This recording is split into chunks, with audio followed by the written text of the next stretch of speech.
Today, I would meet the kidnapper, and he would give me Alice. I wouldn't give him any other choice. A drowning man will clutch at a straw.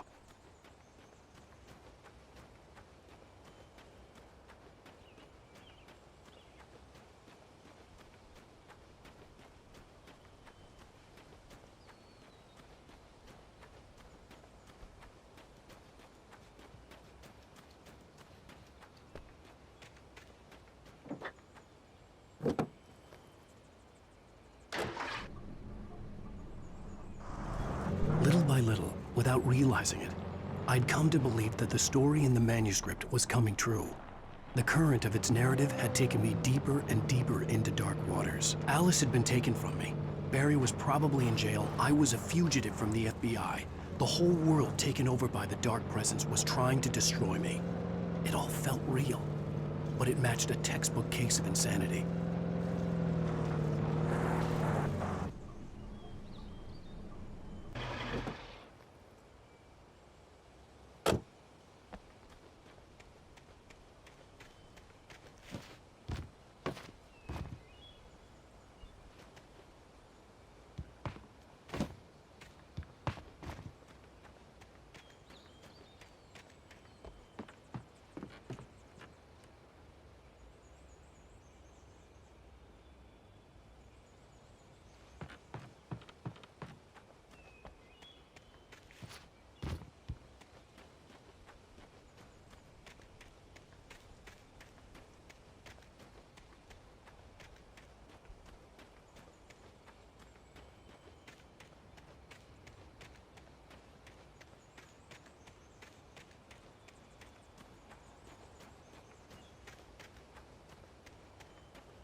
This is Pat Main, and you're listening to KBF-FM. Folks, I want to apologize for kind of abandoning you to that looping music track last night, but I was detained. You see, I encountered a big-shot G-man with an itchy trigger finger who could use a lesson in manners and a boot in the ass. Not necessarily in that order either. Now, folks, I know I'm not being very informative here, and I apologize for that. I really should just keep quiet, but I'm just so peeved right now, because some people just shouldn't be carrying badges. And I'm just glad that our Sheriff Breaker was there to straighten things out. And if someone I met last night is listening, let me just say, I'm sorry if my mouth got you in trouble. I'm pretty sure you're not the bad guy here. Godspeed, son. I hope you know what you're doing. Now, on a lighter note, I'll be talking to Dr. Nelson all morning. But first, a little music.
Welcome back to KBF FM.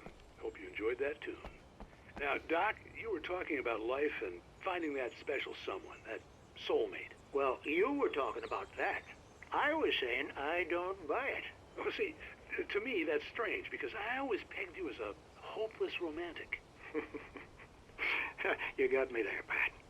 But I think love's where you look for it. And you need to do a lot of looking, sure. But the idea that there's that one special person out there for you, and if you miss that chance, it's gone forever, and you're forever incomplete. I mean, isn't that depressing? Or, heck, childish even? There's plenty of fish in the sea. And apparently a fisherman has a fishing analogy for everything, but what you're saying, isn't that a little harsh? Well, no. What I am saying is that your potential for finding that connection isn't limited to what's essentially a chance encounter. How is that harsh? Yeah, well, I guess that's a nice thought, but let me say something personal here. Okay. Now, well, I don't disagree with you exactly, but I can't really fit that together with what I feel, what I felt for someone, because she was the one. She was. And I let her drift away from me. Maybe I didn't put in the work, I don't know, but well, since then, and it was a long time ago, but since then there hasn't been anyone, not like her. And I'm not saying I dwell on her or haven't moved on. I like my life. I'm not living in the past, but I do miss the way she completed me. You can't argue with the heart, Pat. I'm sorry, folks. I had kind of a scary experience last night, and let's just say it's shaken a few things loose.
I was early.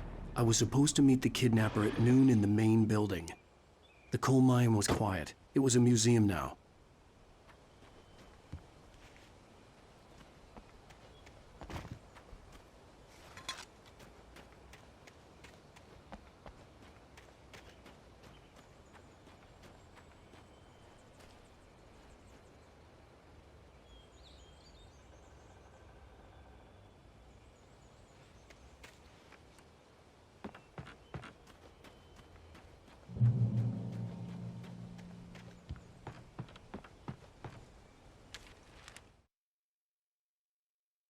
With Nightingale gone and the night wind blowing in through the broken studio window, Maine stared at Sarah.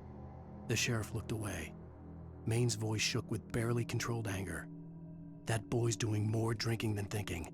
I hope you know what you're doing, Sarah. He's got a sickness in his eyes.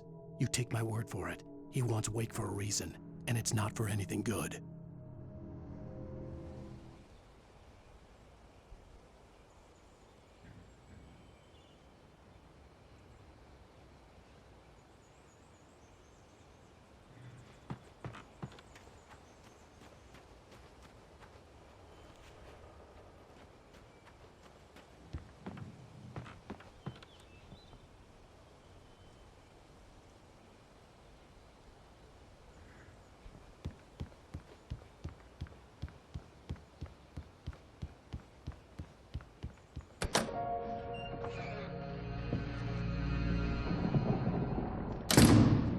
I didn't want to go outside.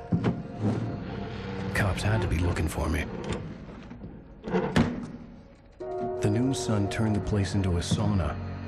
The day dragged on.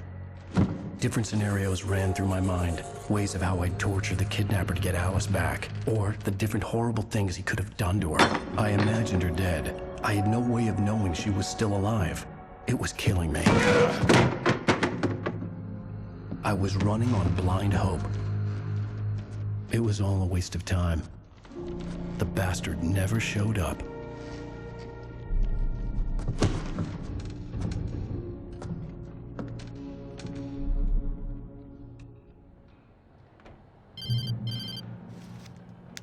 Wake, Where the hell are you? change of plans. You know where Mirror Peak is? It's a big mountain north of where you are. You follow the path from the mine, you can't miss it. There's a lookout point there. I'll be waiting. I'm through being jerked around You by want you. to see your wife alive? Because if you do, you better watch what you say to me. Do we understand each other? I want to talk to Alice. Yeah, and I want the manuscript. Don't keep me waiting, Wake. Hello? Hello? Ah! I'm gonna kill him. I had to get to Mirror Peak.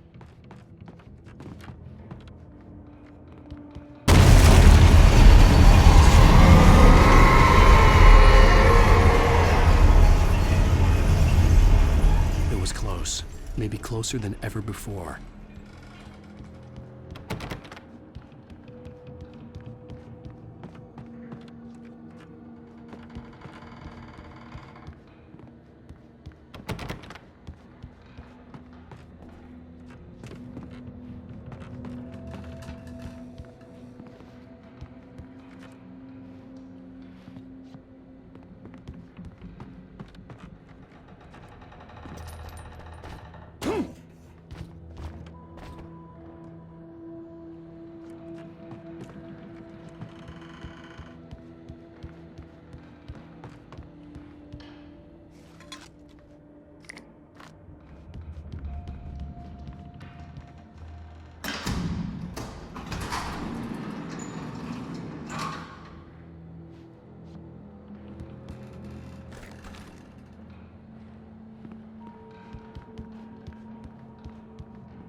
When Thomas Zane fell for Barbara Jagger, it happened fast. She was young, vibrant, and beautiful, full of life. He had never been a very happy man, and without any seeming effort, she had changed all that. Zane felt good for the first time in his life. Everything she did was another piece of a jigsaw puzzle he hadn't even known he'd been missing. And best of all, she made the words flow, strong and sharp. She was his muse.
The only way to reach the hillside ahead was to go through the building. I had to find a way to avoid electrocution.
Some of the Taken retained echoes of their former selves, but these were just the nerve twitches of a dead thing.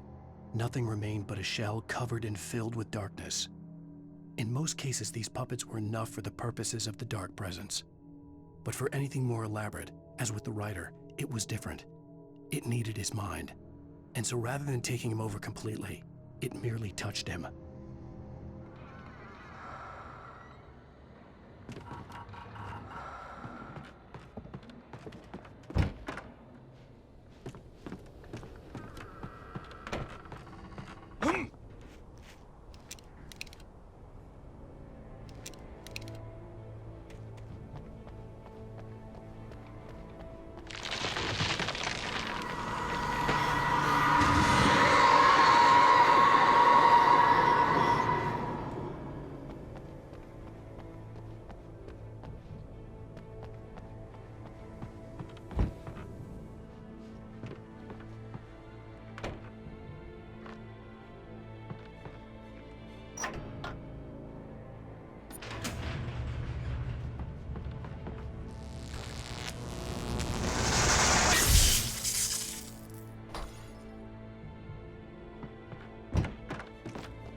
There was no way the flashbang grenades were standard power company equipment.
I stared through the bars of the jail cell.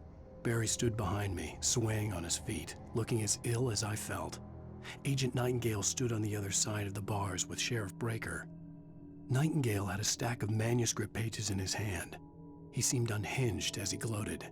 "Well, I've got you now, Raymond Chandler. It's all here, all the evidence, including conspiracy to murder a federal agent."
I had no real plan. I was going to give the kidnapper all the manuscript pages I had for Alice. If that wasn't enough, I'd hold him at gunpoint and make him talk.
The dark presence was moving ahead of me in the same direction I was going. A cold feeling settled itself in the pit of my stomach. Was it going for Alice?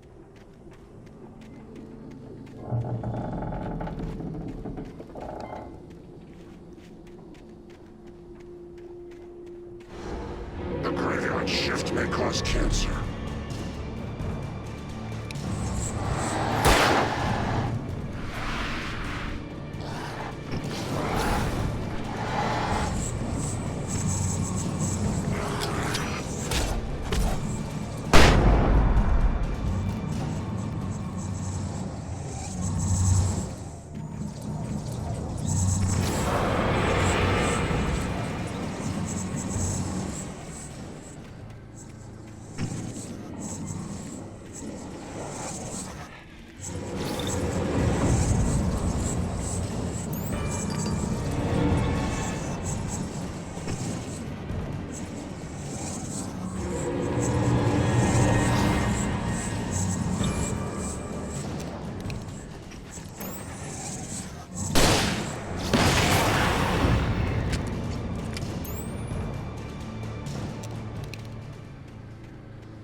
The place was dead, a ghost town.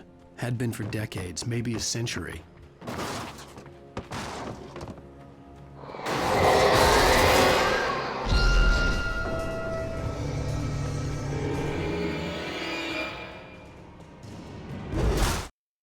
Things were never as simple in real life as in fiction. I had lost count of the times I had wished there'd be a clear reason for my writer's block. Something to fight, something to lash out on. There wasn't. I was filled with doubt. I was nothing like the hero in my books.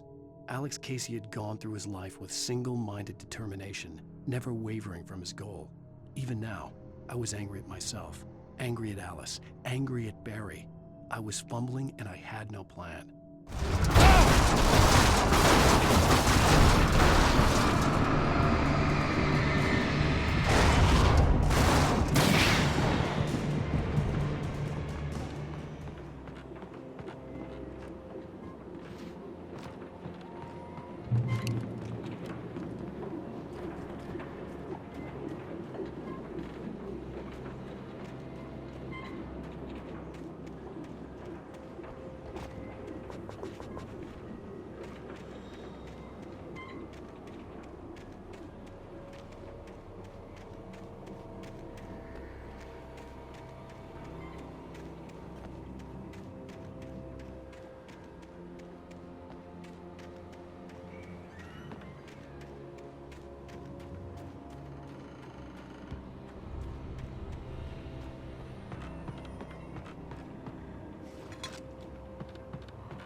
I needed a key for the door.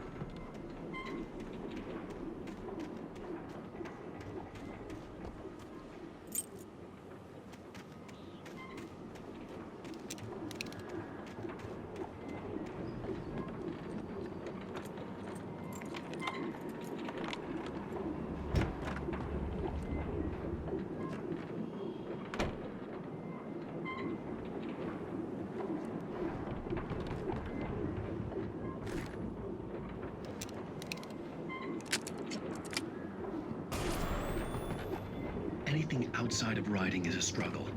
I feel ill. I managed to make my way downstairs. There's a shoebox filled with books and papers by Thomas Zane. It's very hard to focus, but I managed to read some of it.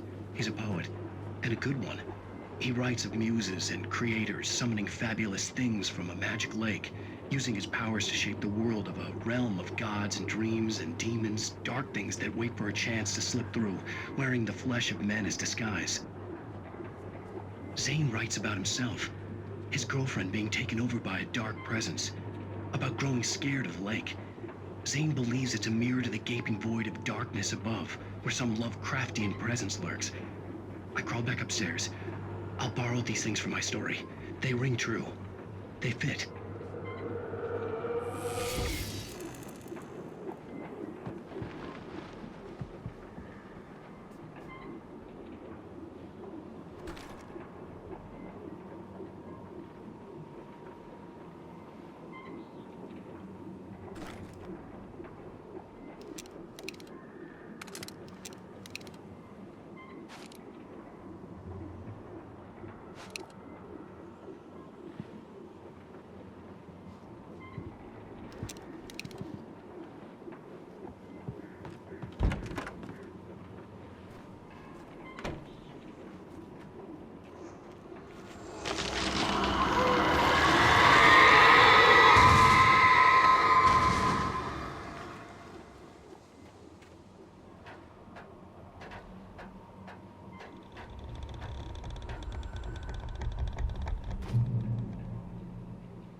The kidnapper had sent me a text.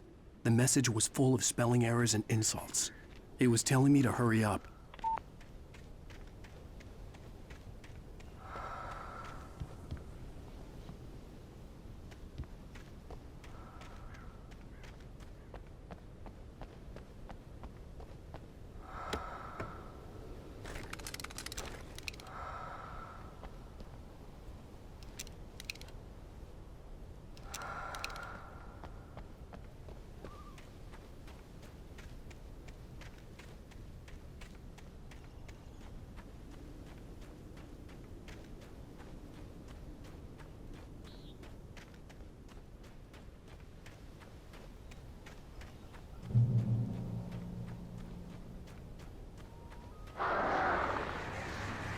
Birds.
even behind the closed doors and curtains of his grimy room at the Majestic, the local motel.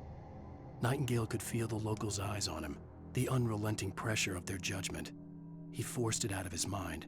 For all he knew, they could all be under Wake's spell already. You do what you have to do to get the job done. He took comfort from the bottle in his hand. Please, he thought, just let me get through this.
I'd have to make my way up this mine shaft in order to go on. Maybe the machinery could help me with that.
I'd have to make my way up this mine shaft in order to go on.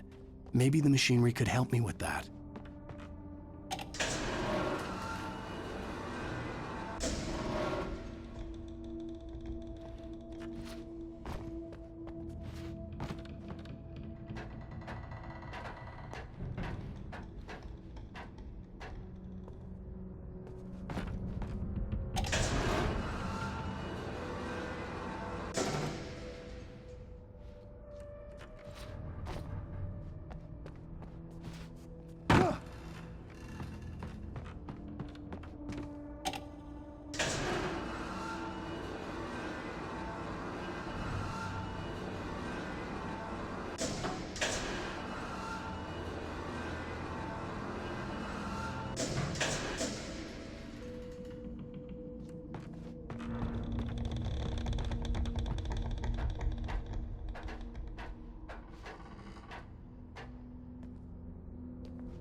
Great. Another cable car. Just great.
behind the closed doors and curtains of his grimy room at the Majestic,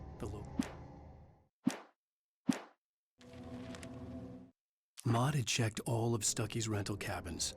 There had been no sign of the Wakes. It was dark when he'd found their car parked at the end of the road by Cauldron Lake. It made no sense. They must have taken a wrong turn, but there was no sign of them, and the car had been there for hours already.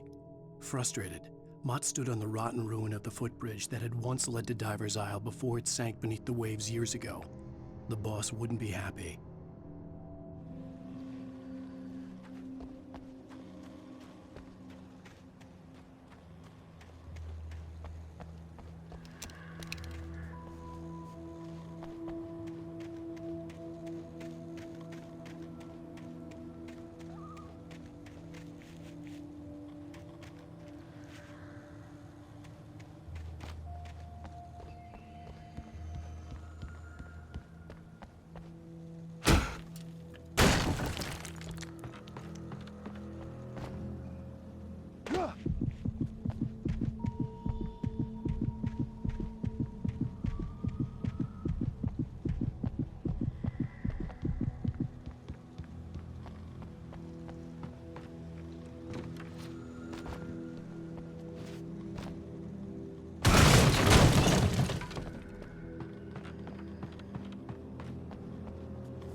I could see Cauldron Lake. I thought I could make out the spot where the island and the cabin had been. There was a light near it. It had to be a boat.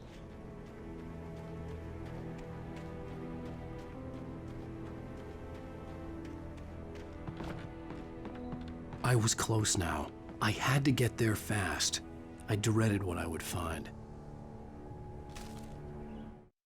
I tried to hold on to Alice, but her form melted away. I was losing control. Dr. Hartman stood in her place. I wanted to hit him, but my arms were jelly. He smiled. It was a reassuring smile, and I hated him for it. I had to give you a sedative. Don't fight it. You went through another rough period. Right now, it's very important that you stay calm. We don't want you to have another episode. You're a patient at my clinic. Have been for a while now.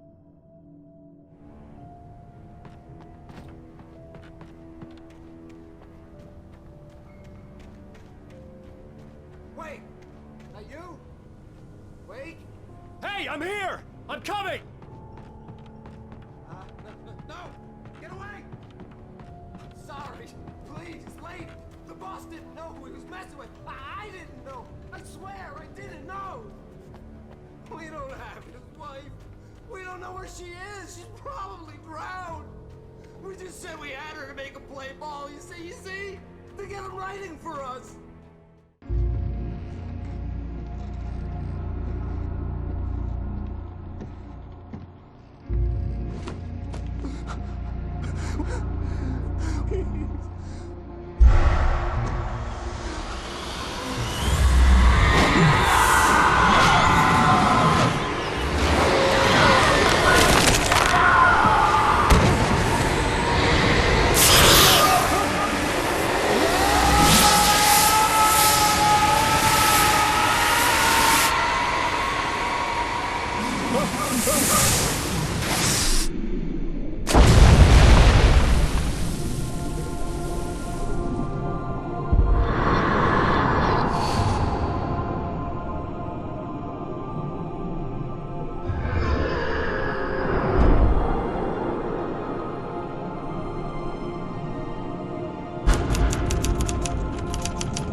Previously on Alan Wake, I'm hunted by the law. Sheriff, Wake's running. I'm giving chase. Are you seriously telling me that writer just took out my deputies? A thriller I supposedly wrote is coming true. The genre of the story seems to be shifting. It's turning into a horror story. I was told that Alice had been kidnapped, but that was a lie. We don't have his wife. We don't know where she is. Her purported kidnapper was eaten up by the dark presence before it attacked me.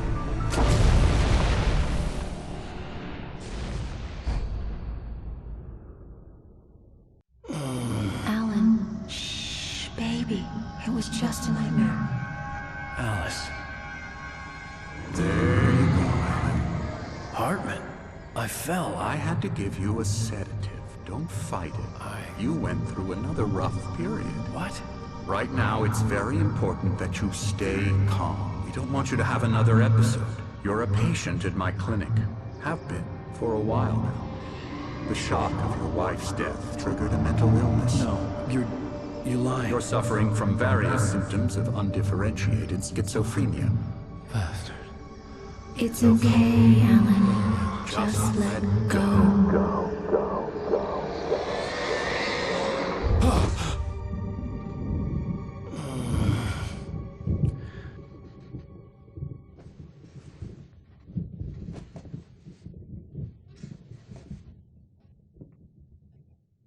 I felt groggy. Whatever Hartman had bumped in me was making me numb. I felt like this was happening to someone else. Someone I was watching on television. I couldn't think. Couldn't focus. The door was locked. I was a prisoner here.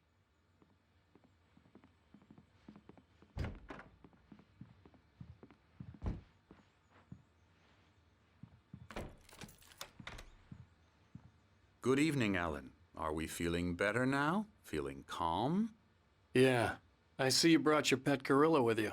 So sure, I'm calm. I get the message, loud and clear. Quite right. That's the spirit. You're being very brave, Alan.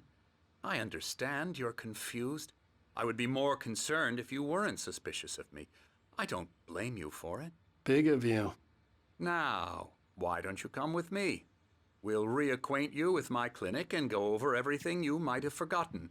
Little walk and some fresh air? Yes, it will do you good.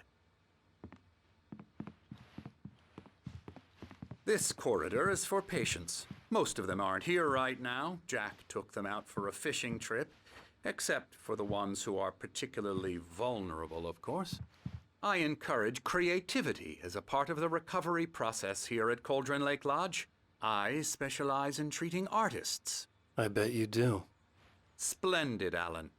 I honestly believe we can get this thing under control if we work together. This way, Alan.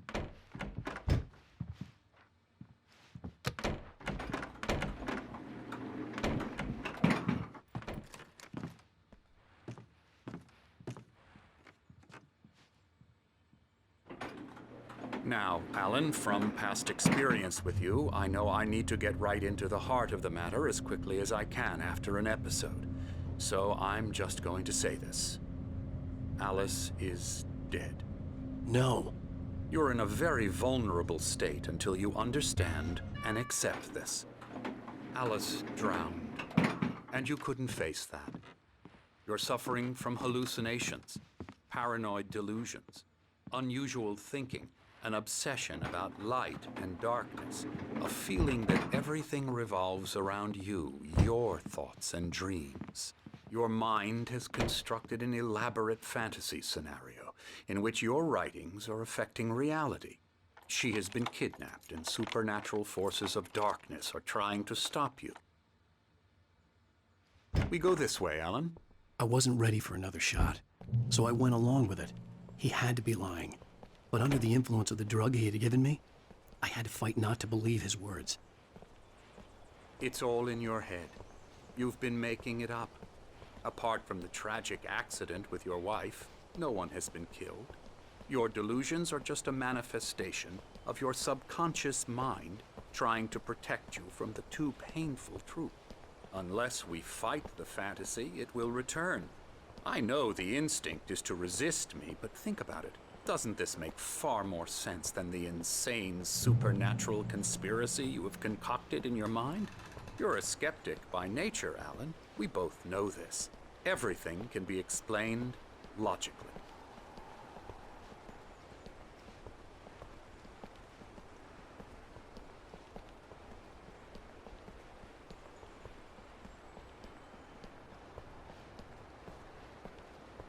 I never get tired of this view. Very inspiring, isn't it? Cauldron Lake spread below us. I could see Mirror Peak on the other side of the lake. I thought I could make out the spot where Diver's Isle had been when I arrived with Alice. Now there was nothing but waves. It seems there's a storm coming. Funny, I don't recall there being a mention of that in the weather forecast. Well, no matter. This way. Follow me. Alan, what I'm telling you is good news. Right now, we're in control. Every time you have a relapse, it gets more and more difficult to resurface from the dark depths of your imagination. Not surprising, considering your profession. Imagination is what you work with. After all your nightmares, this should come as an immense relief to you. If it doesn't, why is that? Because I'm lying? Or because you don't want to admit that you're not well? It's very natural for you to think of me as your enemy. It's part of the illness. I let him talk. After all, Hartman I'm the obviously one loved trying his to own bring you voice. out of the His world words you've echoed constructed madly for inside yourself. my head. But I I can't dug my do nails it into by the palms of my myself. hands to stay You need focused. to work with me. Once you accept that, we can begin the journey towards your recovery.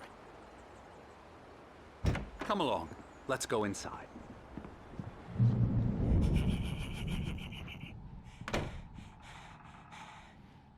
Come on, come on. So spooky. A Here's the entrance to the office wing. That's for staff only. You were impressed by my trophies when you first arrived here. I do love to hunt. The great outdoors, man versus nature. It's wonderful stuff. Pretty damn wonderful, yeah. Scary, scary, scary.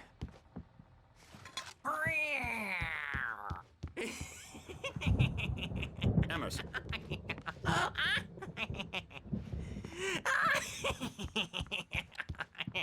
I'm a real bad dream, mister. You should be afraid of me. Don't want to run into me in the night, that's for sure. Please, Emerson. Mr. Wade is confused enough as it is. Oh, hello. I've painted you. Okay. I was just struck by inspiration a couple of days ago. Dr. Hartman wanted me to paint landscapes, and that's what I was doing. But now I've been doing these things, a lot of them. The images just keep coming. Dr. Hartman likes them. He has them in his office. Yeah?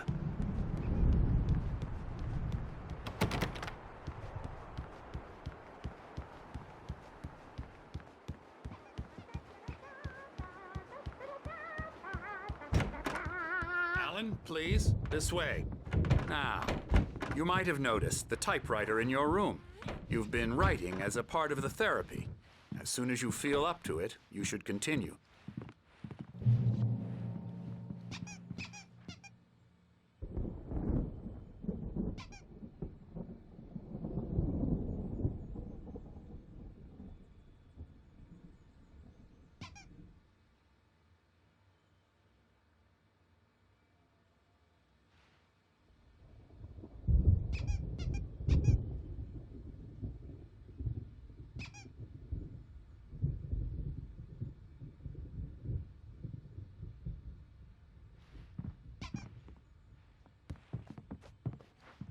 My rheumatism's killing me. There's a storm coming. Oh, what a storm. I hope it wipes this place off the face of the earth. And these two are the Anderson brothers, Odin and Thor. They had how should I put this? A heavy metal band in the 70s and 80s called Old Gods of Asgard. They even adopted new first names to complete the image of Viking gods. After the band broke up, they lived on a farm nearby. They are, well, in advanced stages of dementia. They're well cared for, TLC and all that. There's nothing more that can be done. I'm afraid that the rock and roll lifestyle has left its mark. Oh, that won't do. I'm so sorry to cut this short for now, Alan. The power has been acting up. I'd better go check on it. We'll continue this soon. Meanwhile, when you feel up to it, return to your room and try to write. It really is for the best. Don't you think?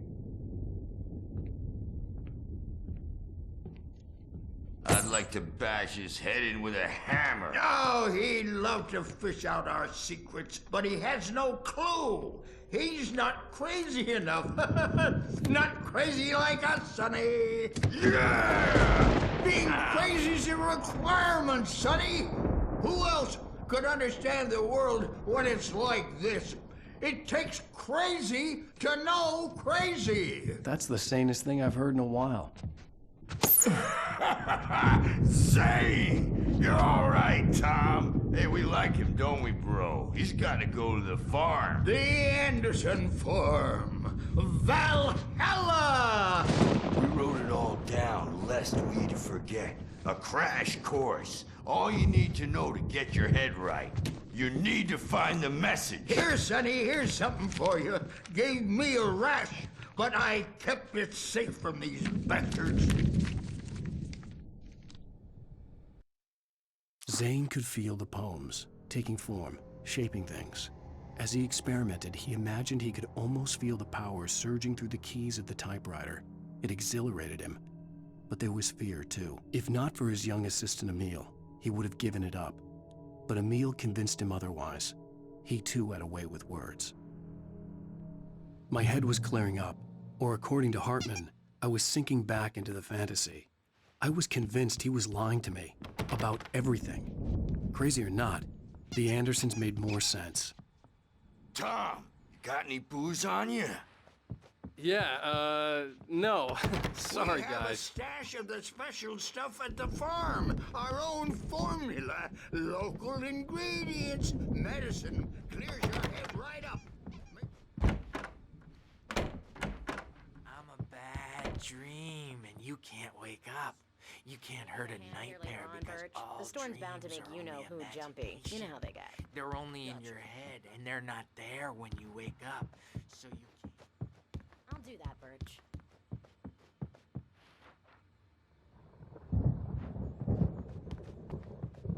Hey, Wake, why don't you humor Dr. Hartman and give the writing a shot, huh? Typewriter's in your room. You can get to your room by those stairs, Wake.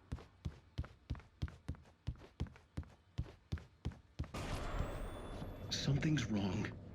I'm not myself. It's hard to think that there's a shadow inside my head.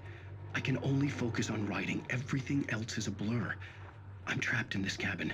Have been for days, but it's always dark outside. My editor is real. I saw her again. She's not human. It's not human. A dark presence is wearing the old woman's face. She was covered in clinging shadows. There's a hole in her chest where her heart should be. I think I've made a horrible mistake. I don't think I'm any closer to saving Alice. It's been lying to me, using me to get the story it wants, and the story will come true.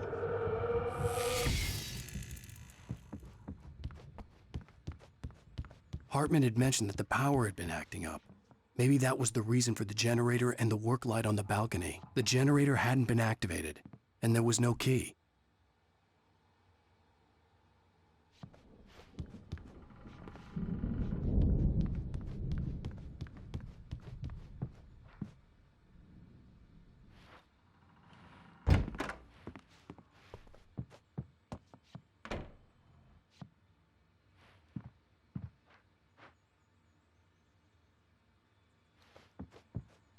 Hartman wanted me to write. I knew I couldn't, but I figured I should just play along for now. It was the only thing I could do with Nurse Birch watching me like a hawk.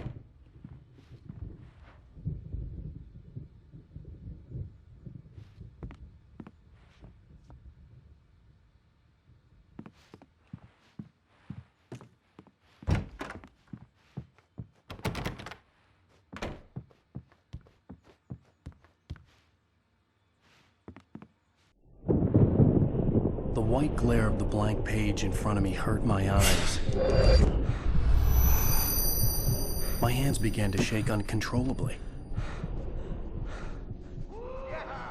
Everybody calm down. Put that down.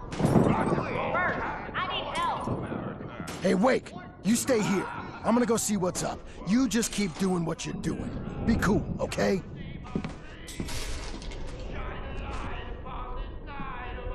I didn't know what the chaos was all about, but it could be my only chance of getting out of here.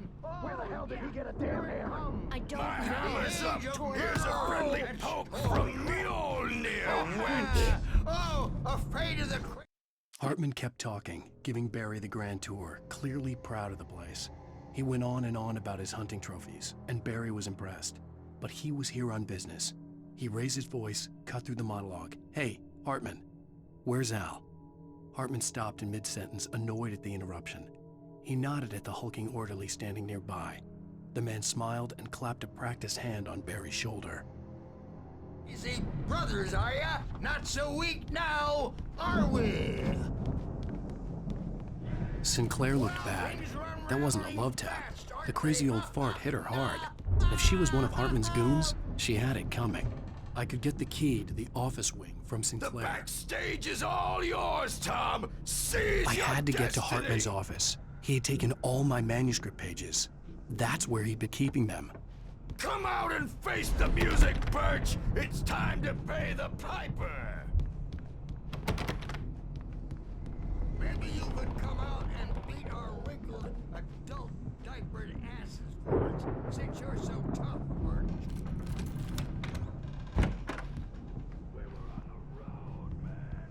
The markings on the tape said they were recordings Hartman had made of the sessions with his patients. I saw Alice's name on one of them. For a moment, I couldn't breathe right. Now, Mrs. Wake, can you tell me about Alan's problems? He's more and more out of control all the time. The parties, he's so angry all the time. He's getting violent. Do you mean with you? Not with me. No, never. I almost wish Alan would take a swing at me, because at least that'd lead to a conversation he couldn't just march out of. But no. Alan doesn't really sleep. And the work, well, he's not writing at all. He sits there for hours and just gets more and more frustrated. And I can't talk to him. Yes. Tell me, Mrs. Wake. What would you say to him if he'd listen? I don't know. I want to say, I look at you, and it's not you. Just some stranger who resembles you. Looking out from behind your eyes. And I don't like that guy much. And now it's all gonna go to hell. But you don't ever say this. No. I've tried, but he's not listening. He's too deep in his own problems, always going on about something else. I'm so afraid I'm gonna lose him, and we're not even talking anymore. He doesn't let me in anymore. He just keeps me in the dark. I'm so alone here, even when he's home. Please help me, Doctor, because I'm at my wit's end. Well, if you can just get him here, I'll absolutely do my very best. Yeah, but Doctor, you need to be careful with him. He's not just going to listen to you and cooperate. He's the most stubborn man I've ever met. Well, I'll be sure to bear that in mind. Hearing her voice, what she was saying made me happy and sick and guilty all at once. Worst of all, I recognized the words. The phone call from her. It had been a cut-up of this. Just a recording. Hartman wasn't happy. Maude could see it in his eyes. He quickly lowered his own. He had made a mess of it, and he knew it. The shame of failure was hard to bear. He hadn't expected Wake to say he needed more time, and he blurted out 2 days, less than Wake had asked for to show him who was in charge. But that wasn't part of Hartman's plan.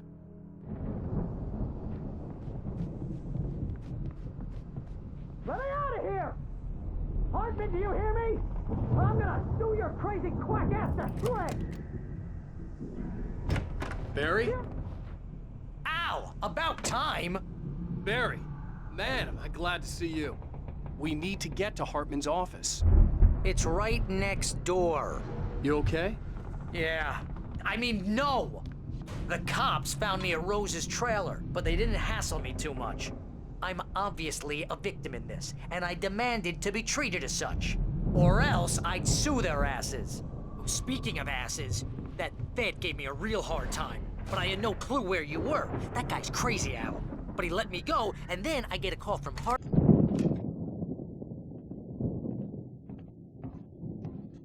These were all the pages I had on me. And more.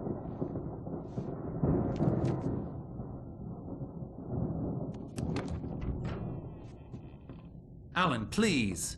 You're sliding back into the... Tell me one more lie and I'll shoot you in the face. Ah, well, it was worth a shot. Really, Wake, come on. Let's work together on this. You have no idea... Hartman, shut up! Barry, get out of here. I'll catch up with you. Get a car. Oh, Al, let's just... Go! Wake, listen to me. This is a mistake. Don't you see? Together we can create something absolutely wonderful. With your ability and mine.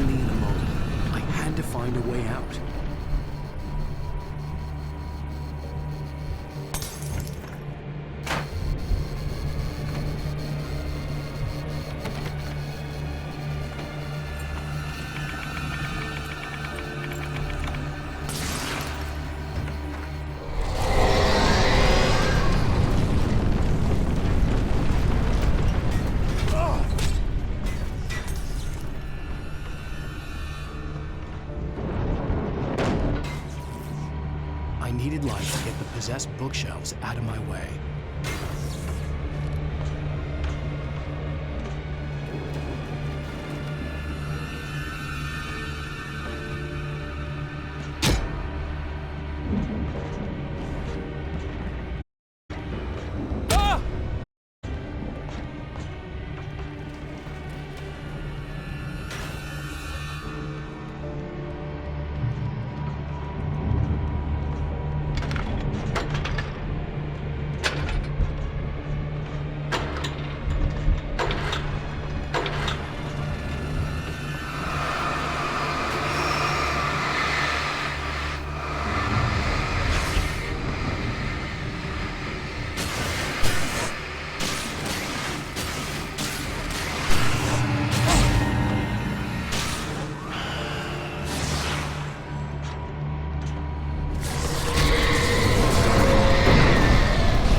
Found the car, but the gate's locked. You're gonna have to go through the hedge maze over there.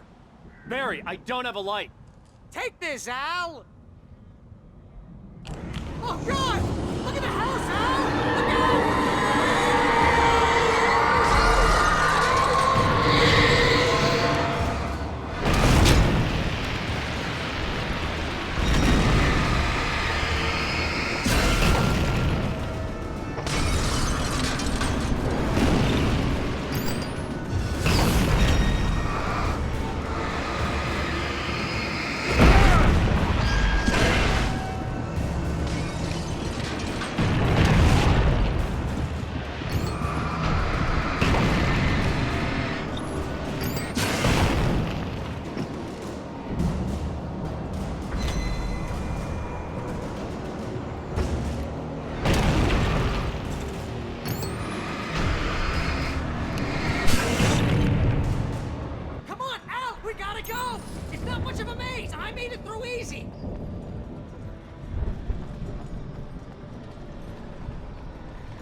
I stared at the Viking paraphernalia that littered the area, surrounding an unlikely centerpiece.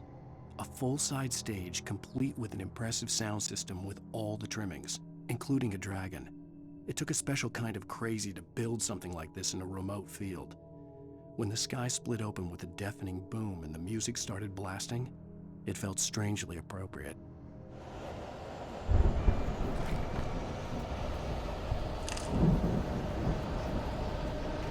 Al, be careful! I can see them moving around! They're coming for you!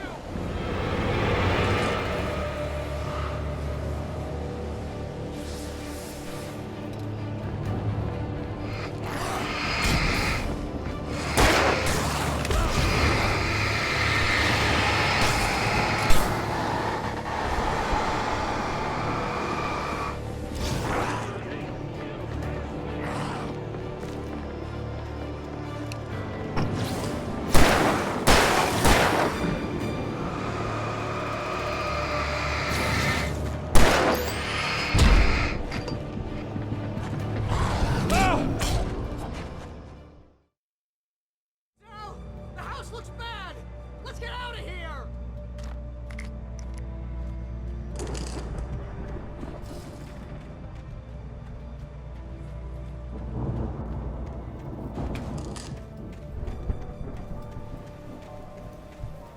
Al, hurry up!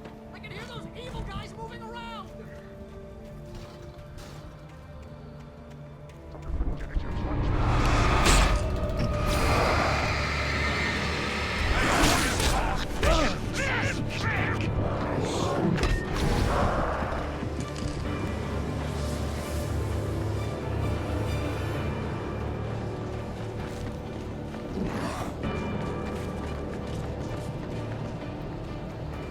Al, be careful! I can see them moving around! They're coming for you!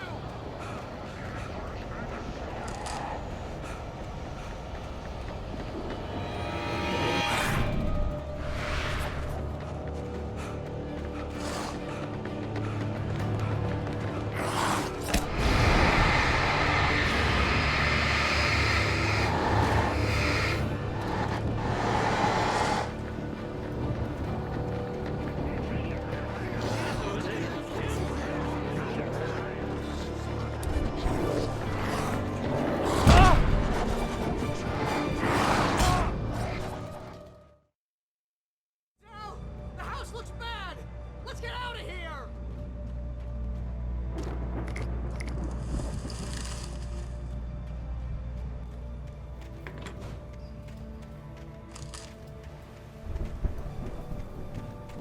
Al, hurry up! I can hear those evil guys moving around!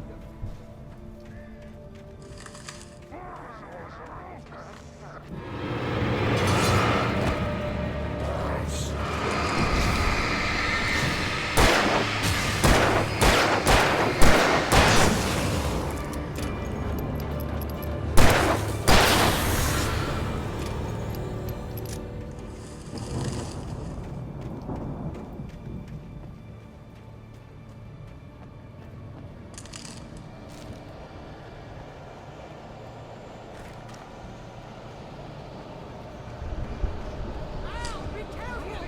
I can see them moving around! They're coming for you!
The channel, we'll turn it off. We don't want any fighting. It makes people sad.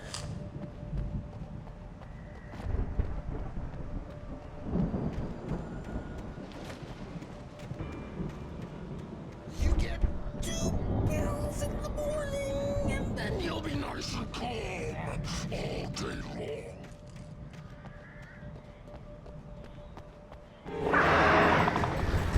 You get 3 girls in the evening.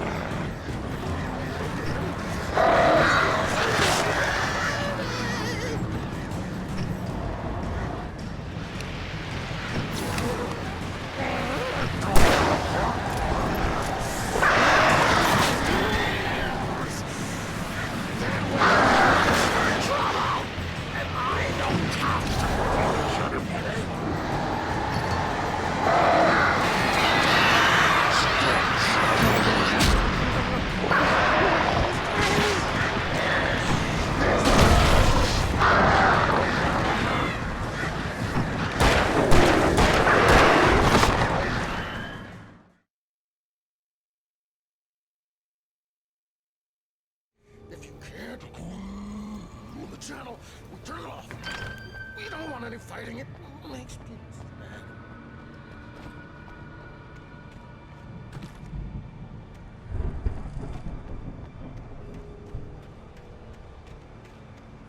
You get 2 pills in the morning, and then you'll be nice and calm. You get 3 girls in the evening. You'll sleep like a baby.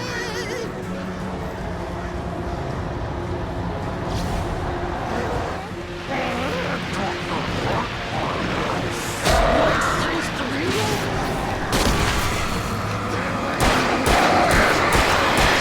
I don't have to put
For the moment, Barry was just glad he had survived the fall. He had been separated from Al, and there was no easy way to climb back up. He told himself he'd be okay in the gloomy forest at night. He would just have to wait for a while for Al to find his way down. Barry turned when he heard the heavy footsteps and saw the movement. The man-shaped shadow lunged at him from the bushes, an axe held high. Barry screamed and threw up his hand. The world exploded.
Hartman watched as Wake's features slackened. The man was bullheaded, no doubt. Even lying on the bed, he'd almost broken Hartman's nose the second time.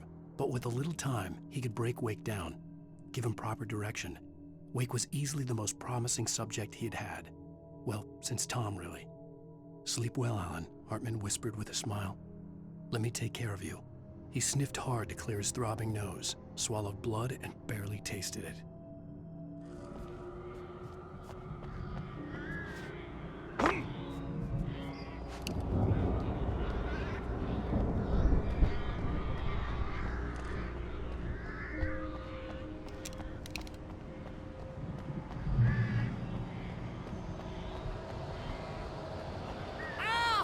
You're alive!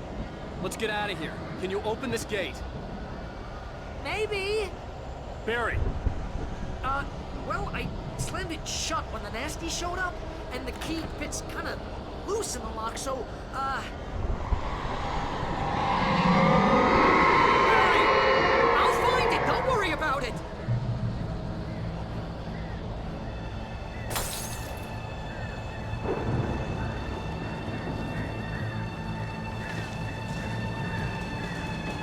Hurry up, Barry! I'm on it!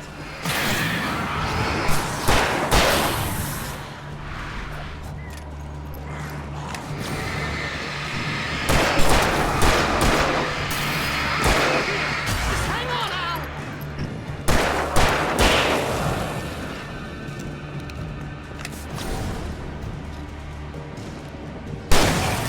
Oh, hey, found a corner!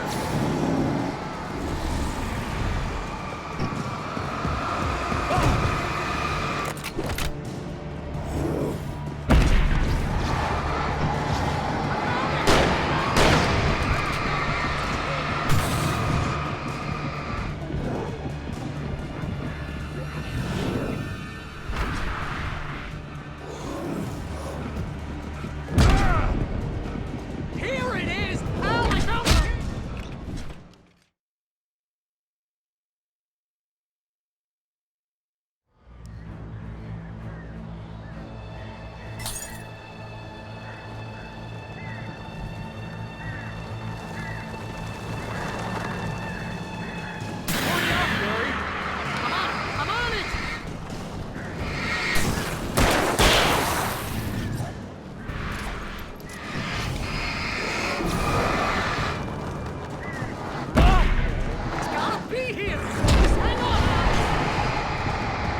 stop, Barry! I'm on it! I'm on it!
For the nearest, "You're now leaving Bright Falls. Come back soon" sign. We're going to the Anderson farm. I knew you were gonna say something like that. You know what? You owe me big time for this. When this is through, if we make it, I don't care what anybody says, I'm done with darkness. You're gonna buy me a tanning bed as a gift, and I'm gonna live in it.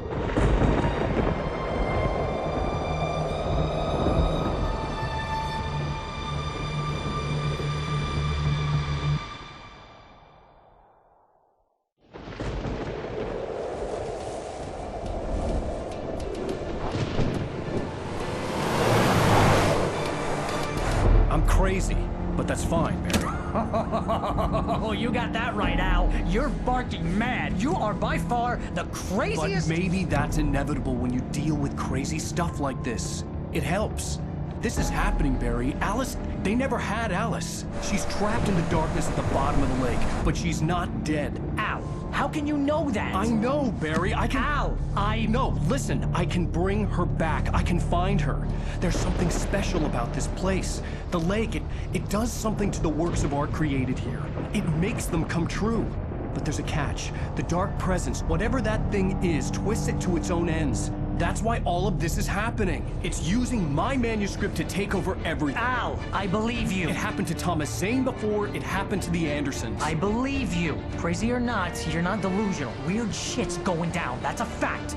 I'm on board, man. I'm with you. The Andersons knew about it, but they were too far gone to tell me with all the drugs they were on. But they wrote it down. There's a message somewhere at their farm, Barry. We just need to find it. Look out!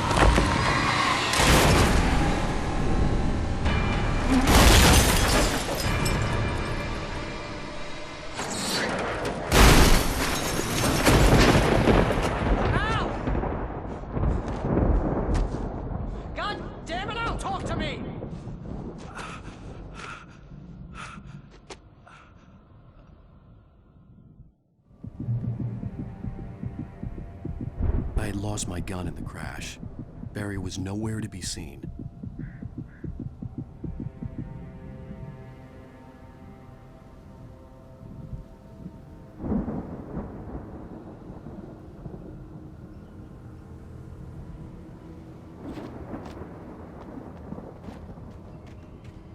Barry! Barry! Oh, man, you're okay! Jeez, it's good to hear your voice! I was trying to get out of the car, but the ground gave way. Man, what a drop! Don't worry, your cutout is fine. Forget that! Are you okay? I hit some bushes, didn't get a scratch. There's no way you can climb down, though. It's like a sheer wall. Al, there's something moving down here! Barry, it's a taken! Use a flare, Barry! Yeah! Barry, are you all right? I'm good, Al! I'm great! Guess you never messed with anyone from New York City before, huh? You're gonna have to find your way around to the farm, Al! I'll be waiting! Barry, just wait for me, okay? Al! I'm not staying here! It's suicide! I'm going to the farm! I'm gonna go ahead and secure the area. You can catch up. Don't worry about it! I'm on the case! Now he's Rambo. This would turn into a disaster if I didn't catch up with Barry.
When he stopped the car at the Anderson farm, Walter felt relieved.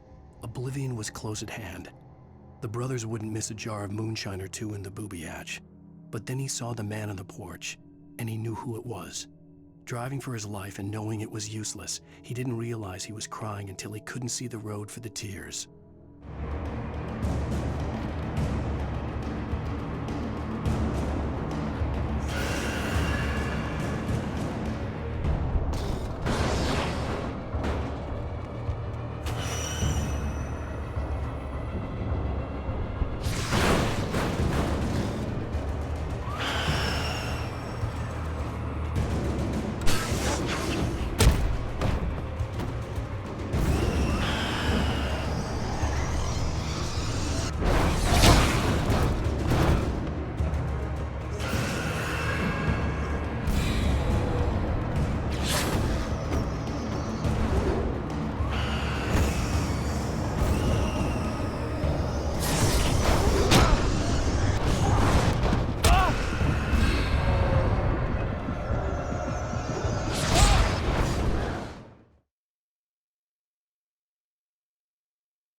Crawled over the gate. I needed a light to destroy them to get through.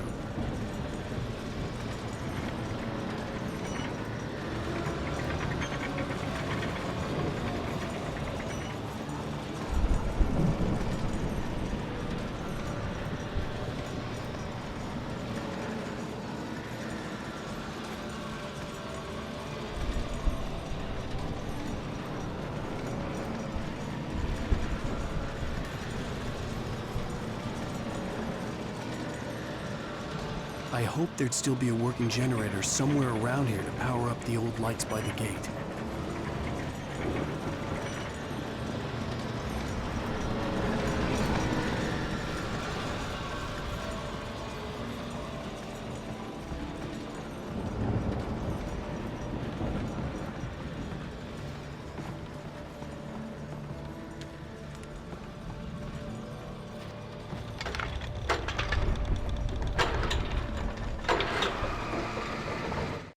Agent Nightingale stared at the passed-out rider. The man was sleeping off one hell of a night. Nightingale felt a stab of envy at Wake's oblivion, but he had a job to do. He put the gun to Wake's head and almost became a murderer. His hand shook and his throat felt tight and dry. Biting his teeth, he tried again to pull the trigger. He lost the nerve. Wake stirred. Nightingale would have to settle for an arrest.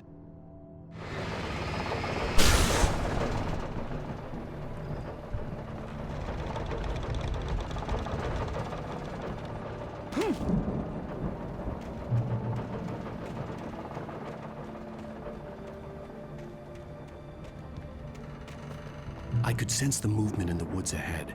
Facing the enemy without a weapon was dangerous, but I had no choice.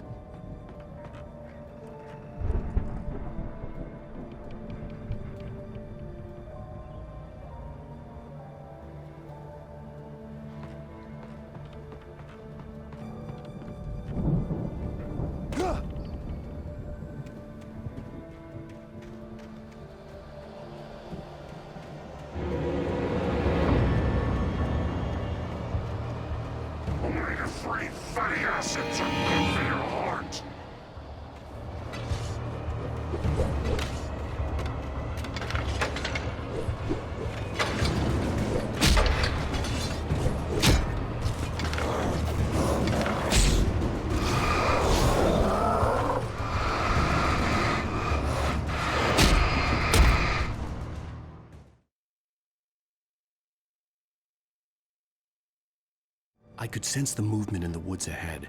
Facing the enemy without a weapon was dangerous, but I had no choice.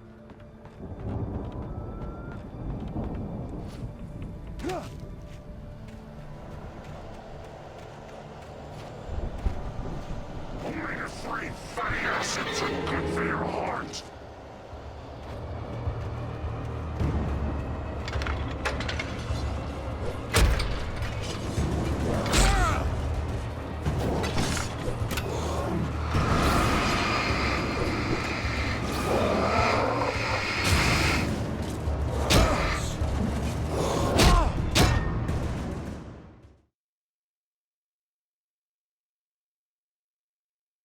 I could sense the movement in the woods ahead.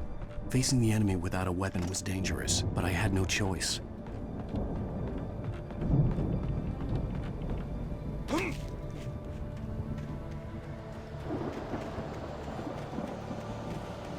Omega-3 fatty acids are good for your heart.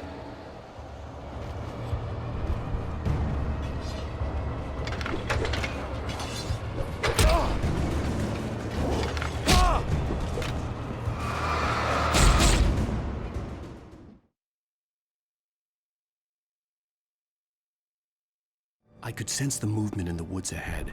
Facing the enemy without a weapon was dangerous, but I had no choice.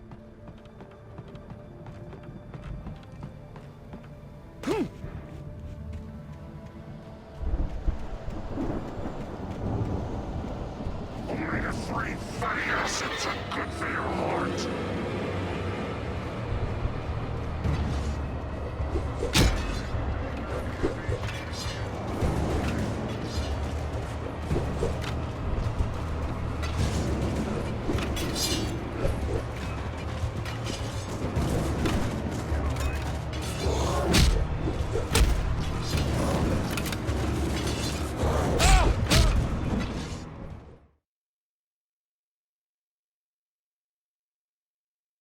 I could sense the movement in the woods ahead. Facing the enemy without a weapon was dangerous, but I had no choice.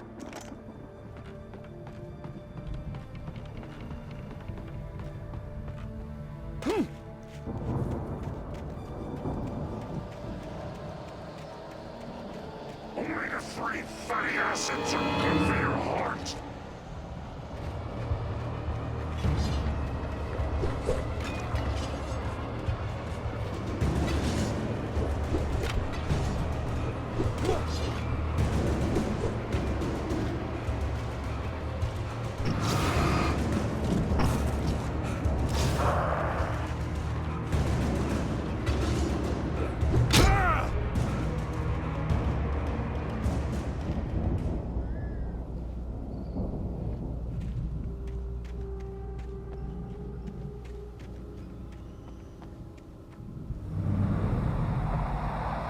car was driving away from the farm, headed in the same general direction as I was. For all I knew, it was Barry, caught in the consequences of leaping before looking.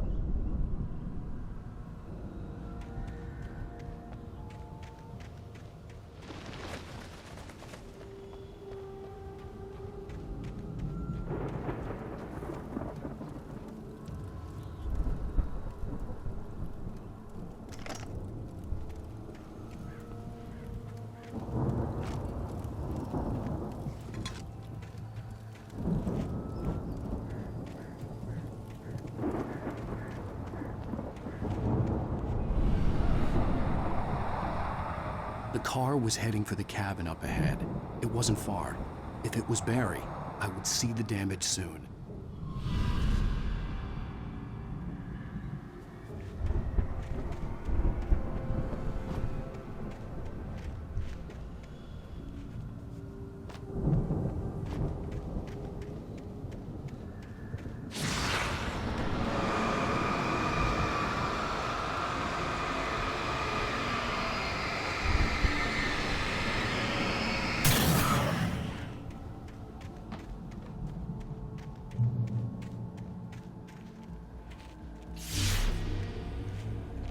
I'm trying to deliver each page to the right time and place.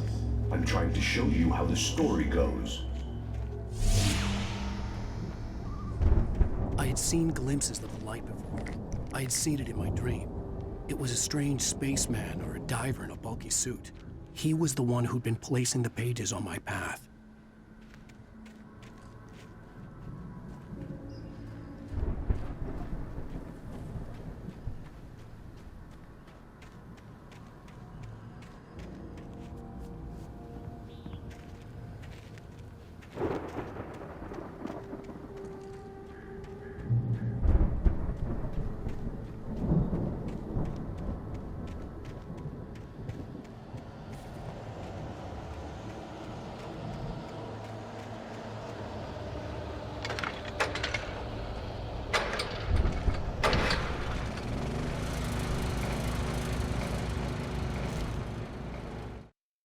The storm raged on as the Anderson brothers walked unsteadily away from the clinic with the other patients in tow, knowing that this time they wouldn't return.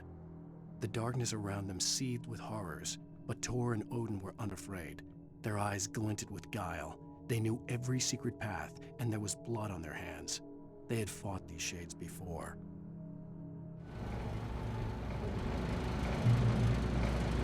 Someone had left a gun behind. Now I had a fighting chance of reaching the farm.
I could see the car, but there was no sight of the driver.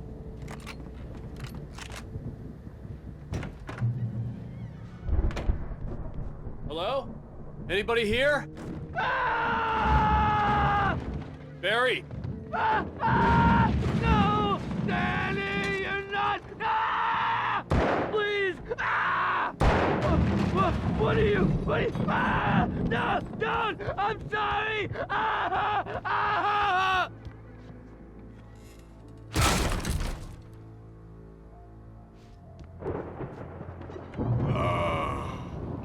I know you. You were in jail the other day. I went to the farm again for the moonshine, you know? It makes you see. They're not gonna miss it. They're in the loony bin. But my buddy, Danny, I lost him. Something's gone wrong with him.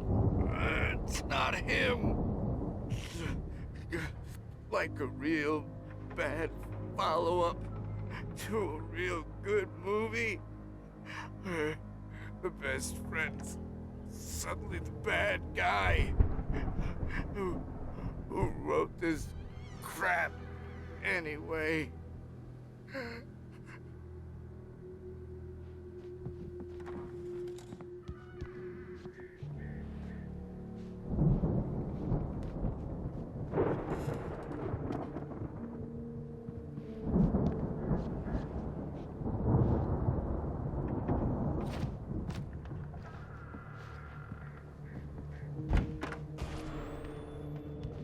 I've run through every possible course in my head.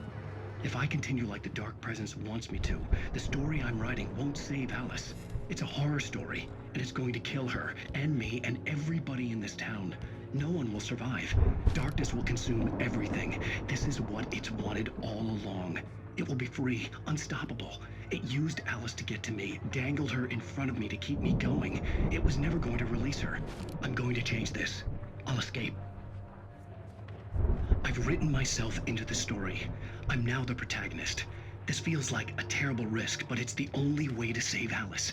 I'll be bound by the events of the story just as much as anyone else who's been woven into it. The story must stay true for this to work. There have to be victims along the way, near escapes, cliffhangers. In a horror story, it can't be certain that the hero will succeed or even survive. He almost has to die. I'll write my own escape into the story next. I need help. Zane's going to be the one who'll help me. I'll make it happen.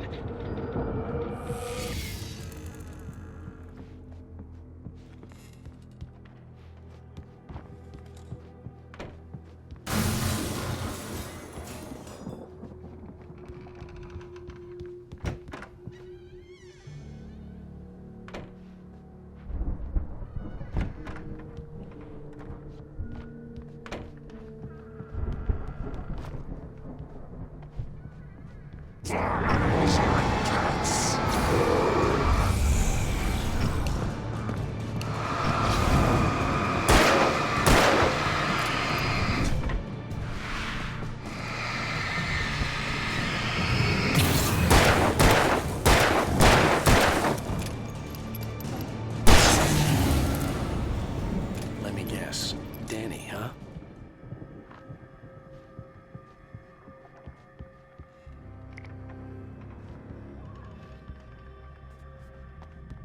The farm was still a good distance away. I'd need a car to get there fast.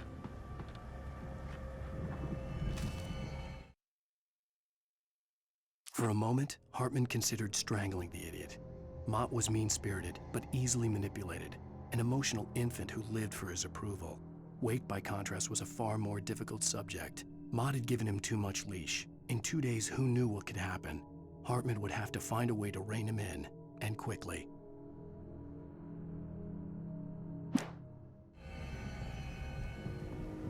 The front door was locked.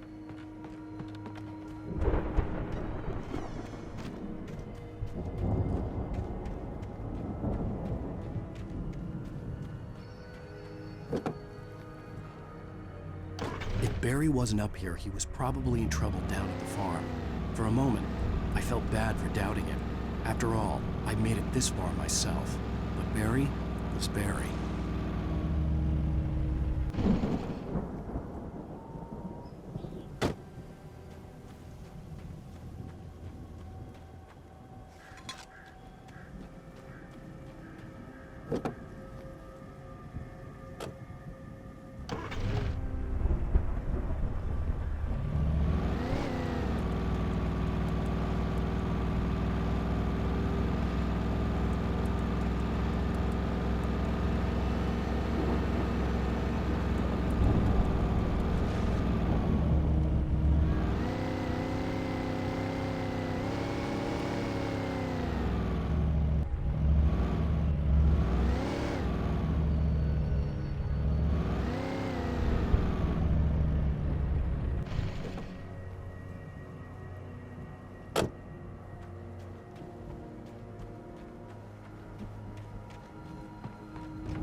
Well, as I'm sure everyone's noticed, that storm we all felt coming is finally here. The boys at the Weather Service reckon it'll last until morning at the very least.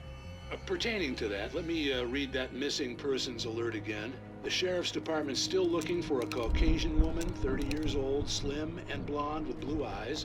She may be lost in the woods, and it's possible she's been injured in a car accident. If you see her, please make sure you get her indoors and call the sheriff.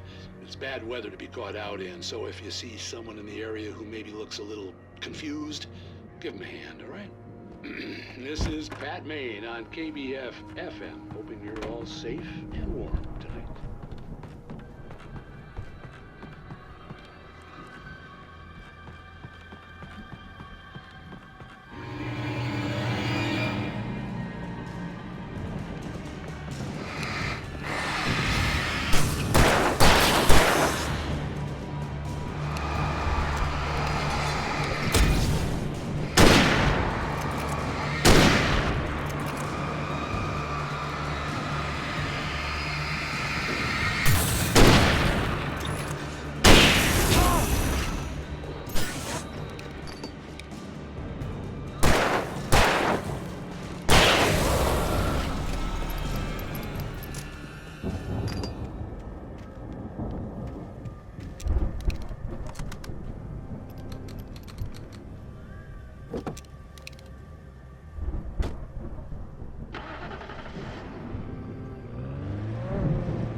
away from my daughter!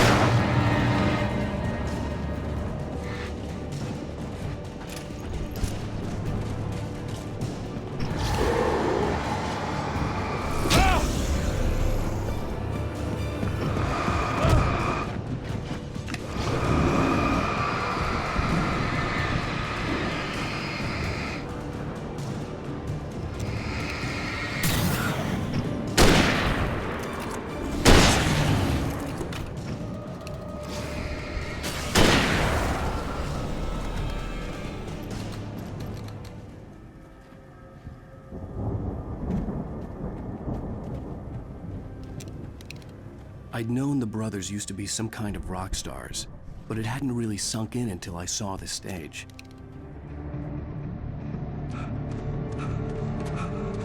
Ow! Run! Incoming! There's too many of them!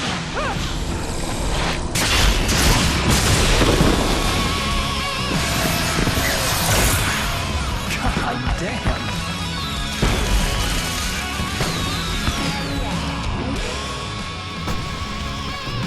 So glad you decided to go it alone, Mr. Hudson. Shut up and shoot! Ow! We have to fight them off! I can set off more of the fireworks from here and help you out! Hey, Al! Did you notice there's a lot of ammo and stuff around? This place is stocked! Hold on!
Bright Falls, rock and roll capital of America.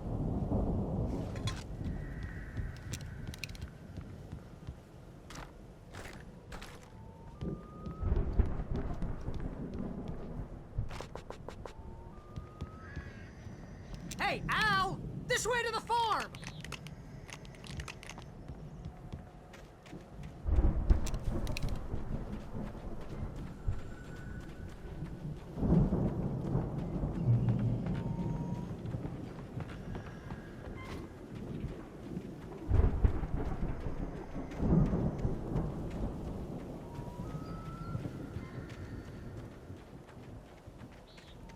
See, bestseller? No reason to worry. Your cutout's good as new, right where I left it.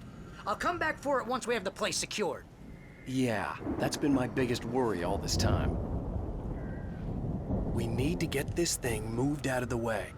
This is as far as I got before they ambushed me.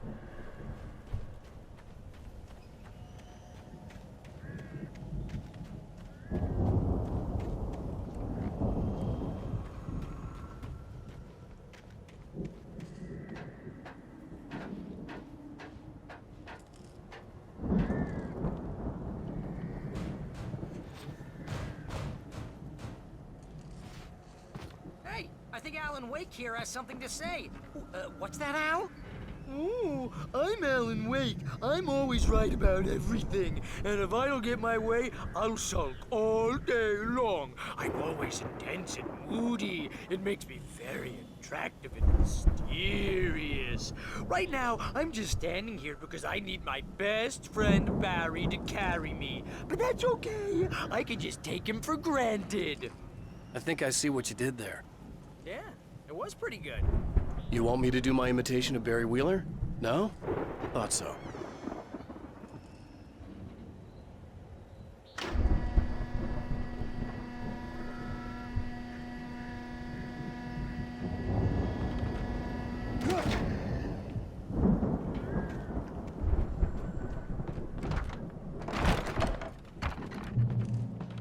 Wow!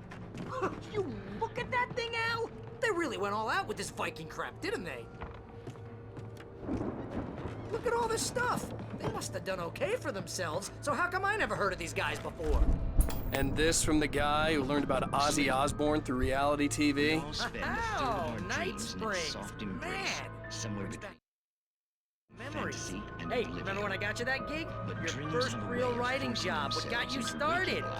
Was this one of your episodes? In Night Springs. Tonight's episode, The Dream of Dreams. That's by someone else.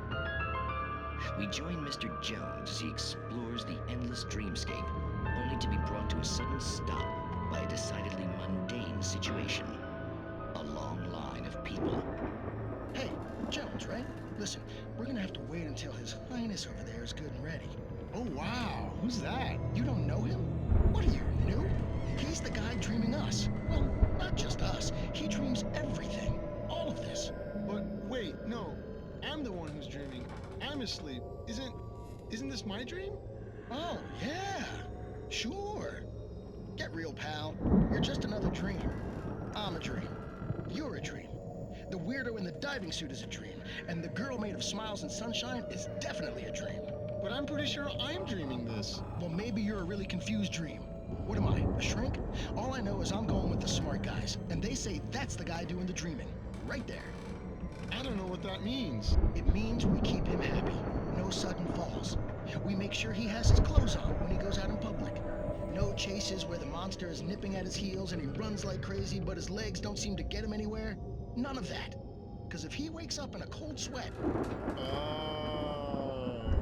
Yeah, precisely.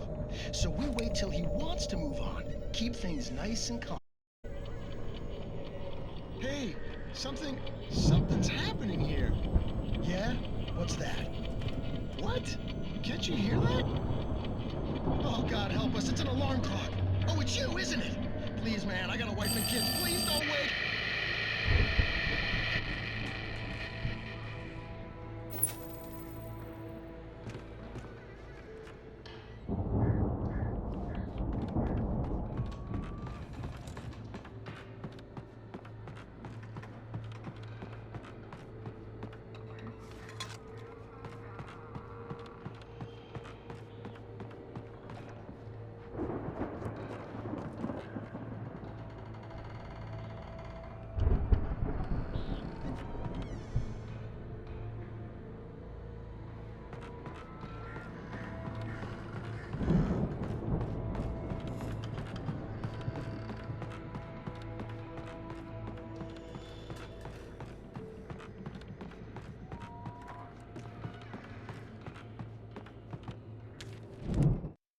It's 1976. Madness reigns at the Anderson farm. Contrary to all logic, the headiest ingredient of their moonshine is unfiltered water from Cauldron Lake. The Andersons feel like gods. Odin can't stop laughing. He contemplates cutting his eye out. Tor runs across the field, naked, shrieking, hammer in his hand, trying to catch lightning. Their songs have power. Something ancient is stirring in the depths, coming back.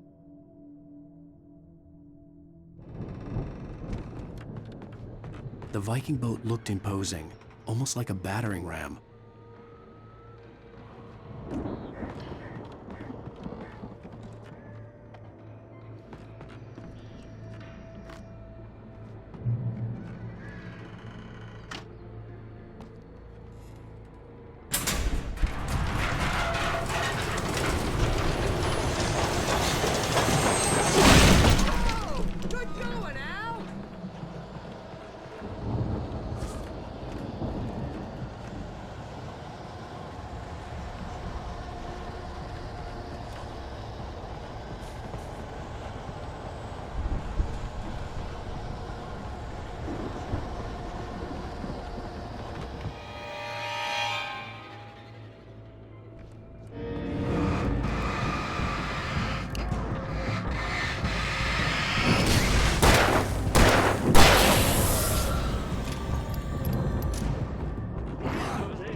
Is hard work.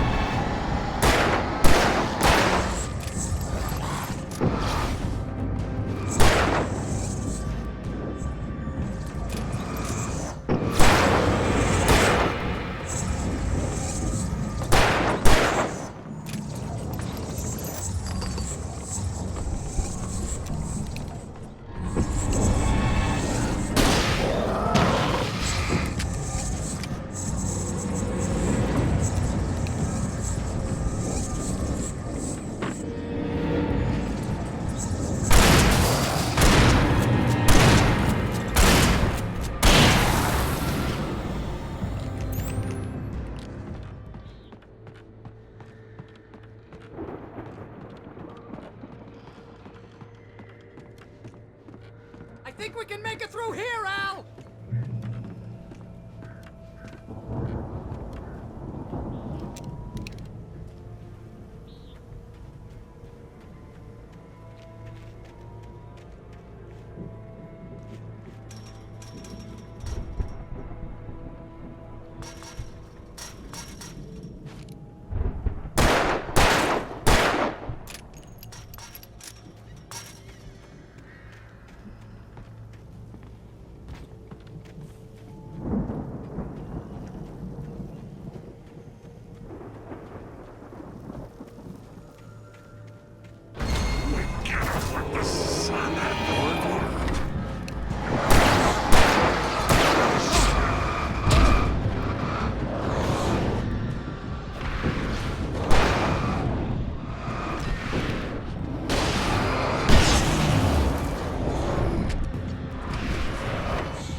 Wow! Those geezers had quite a production going on. Ooh, you know what, Al? If we make it through this alive, I'm gonna start representing them. Yep, sell this stuff online, maybe get a reality show going, release a new single. Good luck with that, pal. Hey, you find us a way out here, okay? I'm gonna take a closer look at this stuff.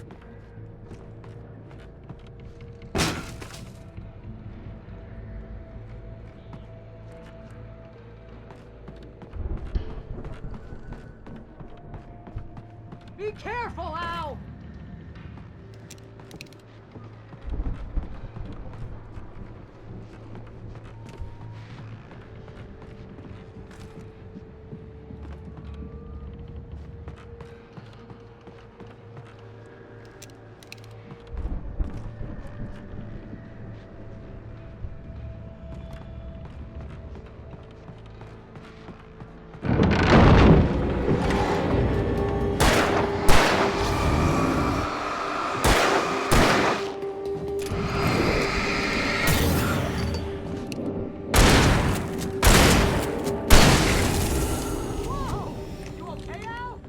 I'm good. Keep your eyes open, okay?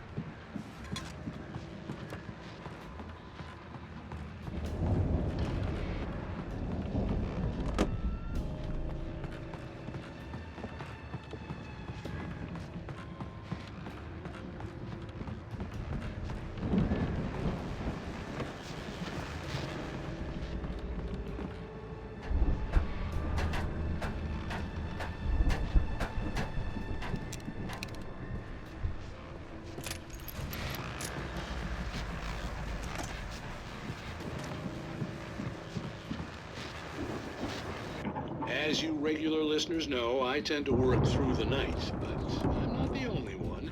Deputies Mulligan and Thornton are taking a couple of moments off their busy schedule to join me here in the studio. Boys, how busy are you now? Deerfest is almost here, isn't it? I bet that keeps you in business.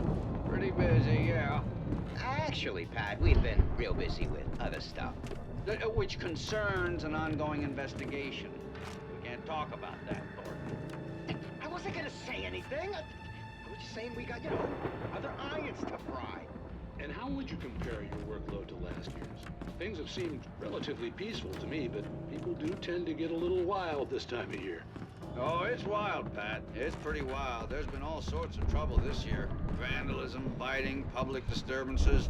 A lot of people gone missing, too. Yeah, it's pretty much the usual stuff, Pat. Just, a lot more of it. Now, is it just me, or does Deerfest get wilder every year? People seem to be more drunk, at least, or they start earlier and younger. Oh, it's definitely not just you, Pat, but... Definitely, Pat. Hey, I'm talking here, Thornton. Oh, shoot, I lost my train of thought. Not just me. Oh, yeah, it's wilder, Pat, but actually most of the trouble seems to be coming from grown men. People who ought to know better, Kids are doing fine this year. Well, that's nice to hear at least. Boys, I want to thank you for stopping by. I'll let you get back to your patrol. Sure thing, Pat. Yeah, sure thing, Pat.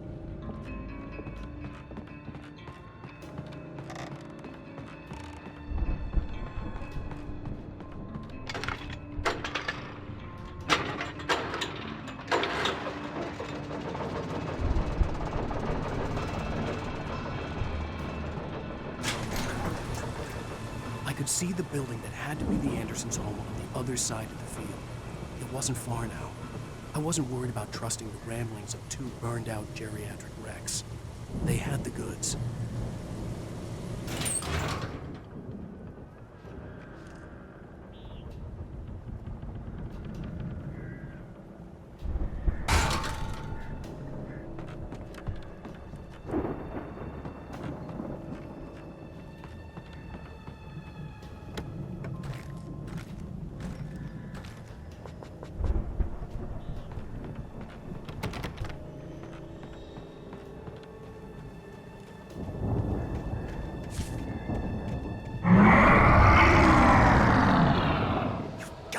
Kidding me.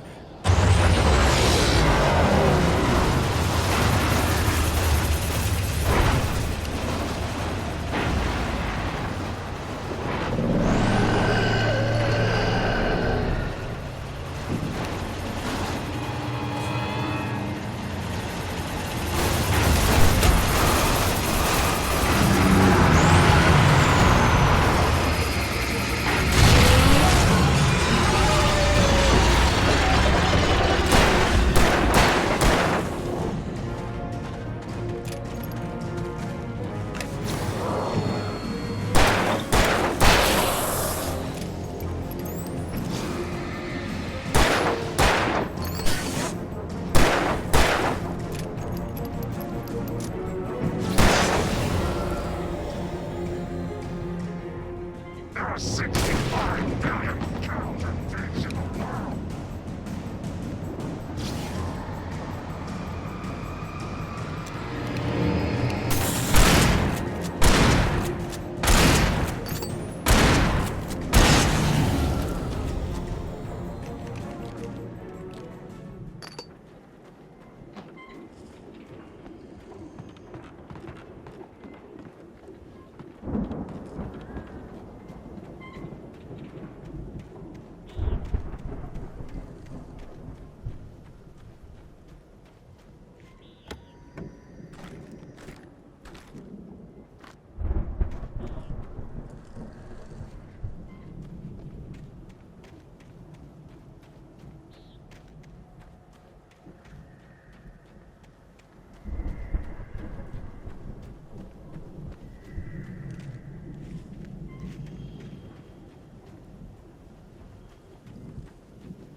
Al?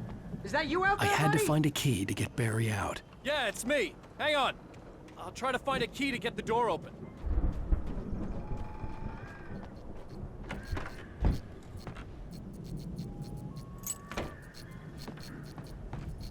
Hey, what's the holdup? Come on, this place is all dusty. You know I got my allergies.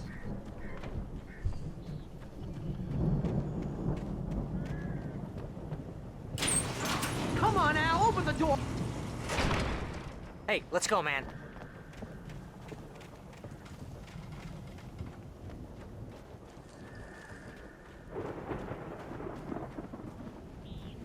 I think we're gonna have to work together to open this gate, Al. Looks pretty heavy. Ah! Hey, I think that's the farm on the other side of the field. We're almost there. This farm is a crazy place for crazy people. We should feel right at home then.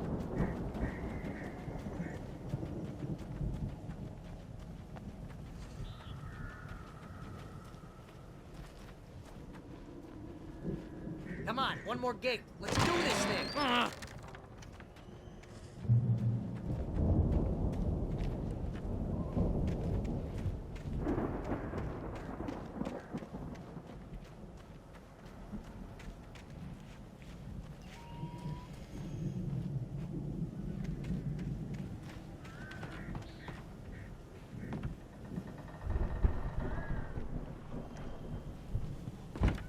The lights are out.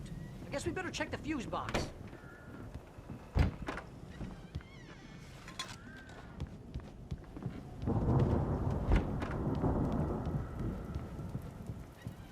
The power downstairs was out, but I was sure I could fix that at the fuse box.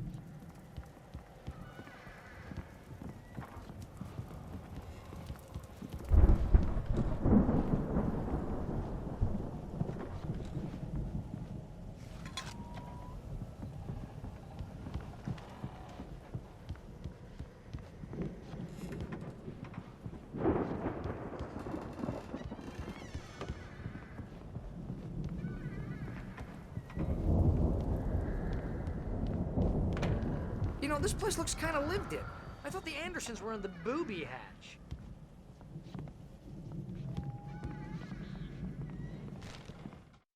Again, Alice's screams rang in the stillness of the night. I saw myself run toward the cabin, flashlight in my hand. I followed my past self. I was an out-of-body observer, a time traveler in a crazy drunken dream. This was the beginning. The night Alice had disappeared. The mystery of what had happened during the missing week was about to reveal itself.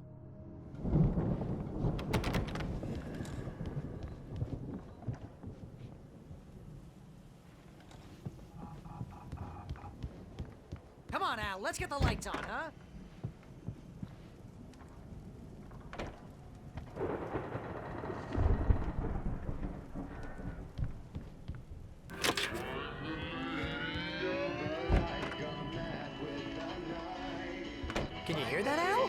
music? Of course. We need to find where it's coming from. That's the message the Andersons talked about. That's the whole reason we're here. Lady of the Light? Oh, that's gotta be what's-her-face, the crazy lamp lady from the town. Cynthia Weaver. Right! Must be.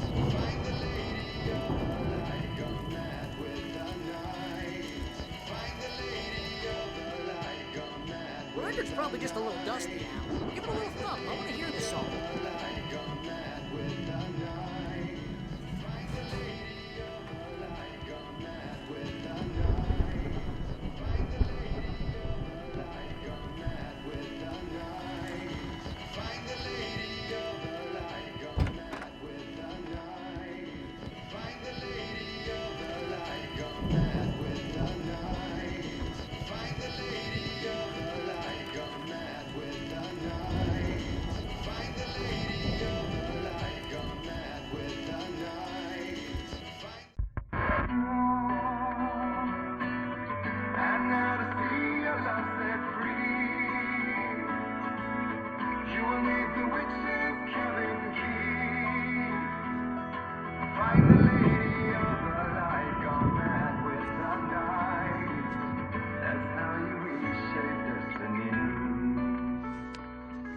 Okay. We need to find Cynthia Weaver. We'll stay here for the night and head back to town as soon as it gets light. Hey, Al. Lots of hours before dawn. Might as well get some rest. And by rest, I mean drunk. Come on, Barry, this is... Yeah, what the hell?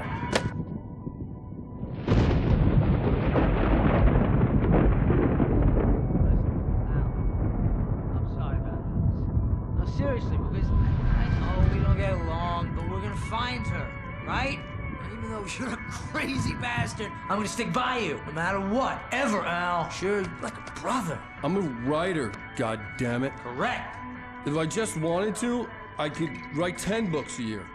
And they'd be the best books that year. No, you couldn't. That's right, I couldn't. But I could, because I'm a writer. What?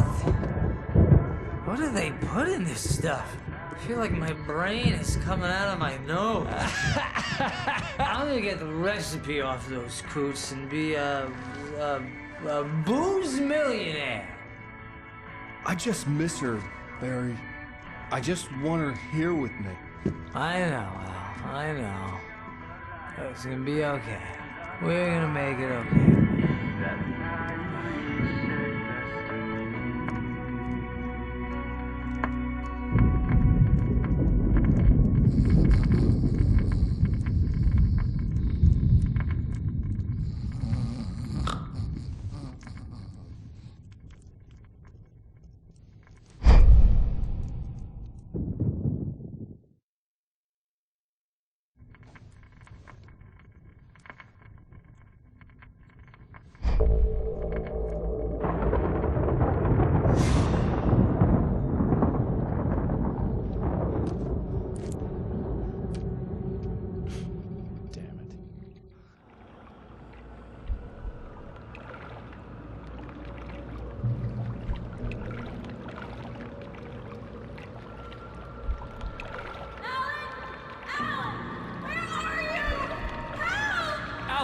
I'm coming!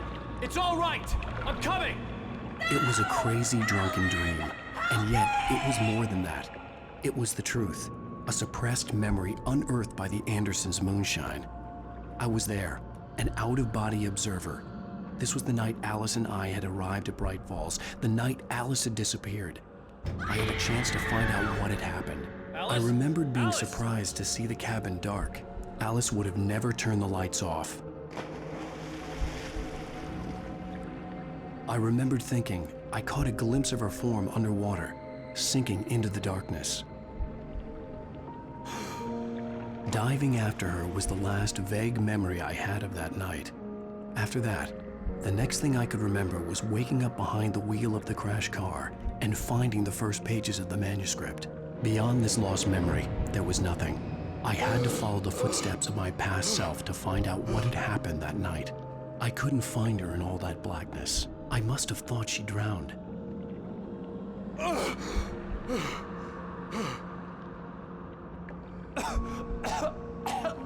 Alice! Jagger had Alice, and so she had me. Alice!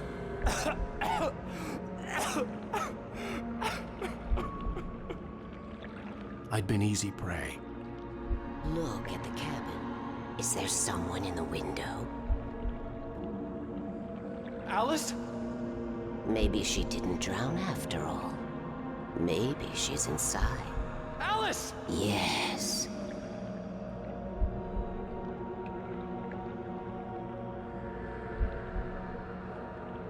The dark presence had touched me. She had dug her nails into my brain and used me, made me her puppet.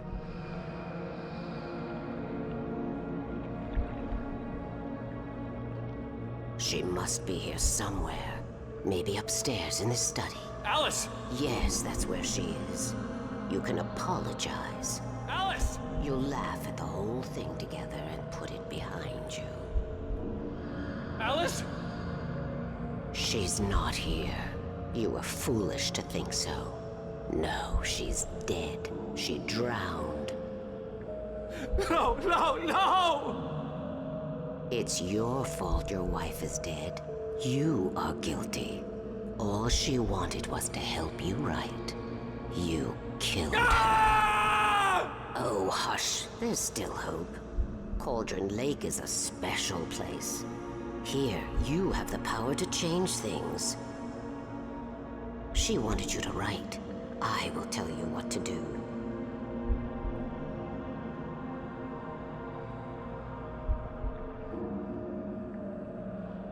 You can write her back. The story will come true, and all will be well again. She had Alice, and the manuscript was the ransom for her.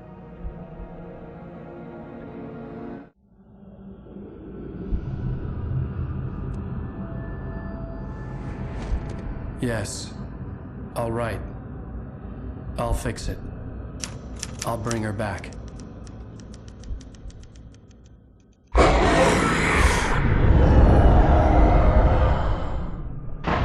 No. I wrote it. I remembered it all now. In the dark, I'd written for days, a week, almost a complete manuscript of a novel entitled Departure. Jagger had been my editor, whispering in my ear, making sure that the unfolding story would make her more and more powerful.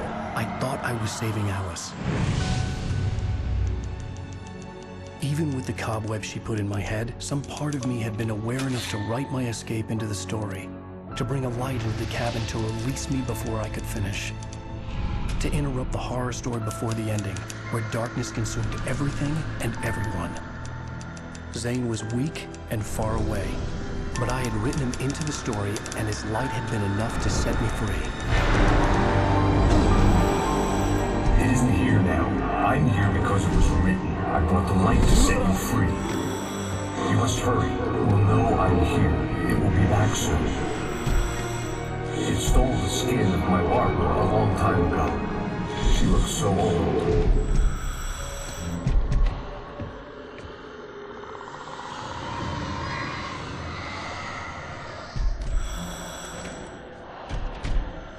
I had woken up, confused and groggy, my mind consumed by darkness and fear. All I could do was to escape.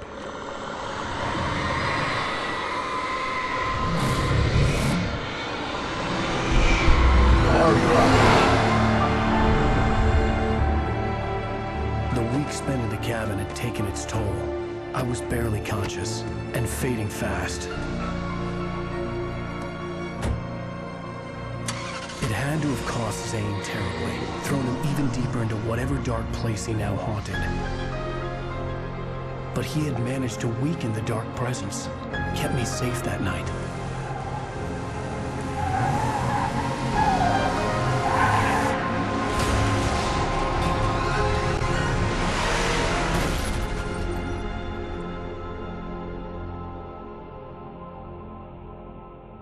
I wrote it. It's my fault. That's right, James Joyce. It's your fault, and you're gonna pay for it.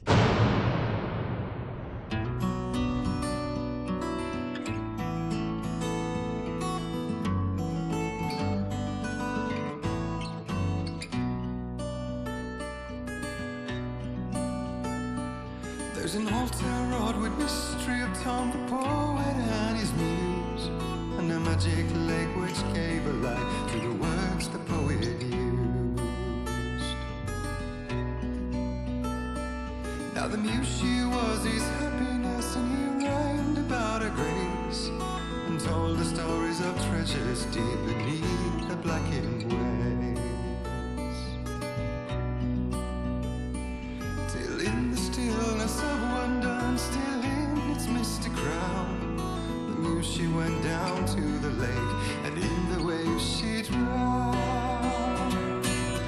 And now to see your love set free, you will need the witch's cabin key.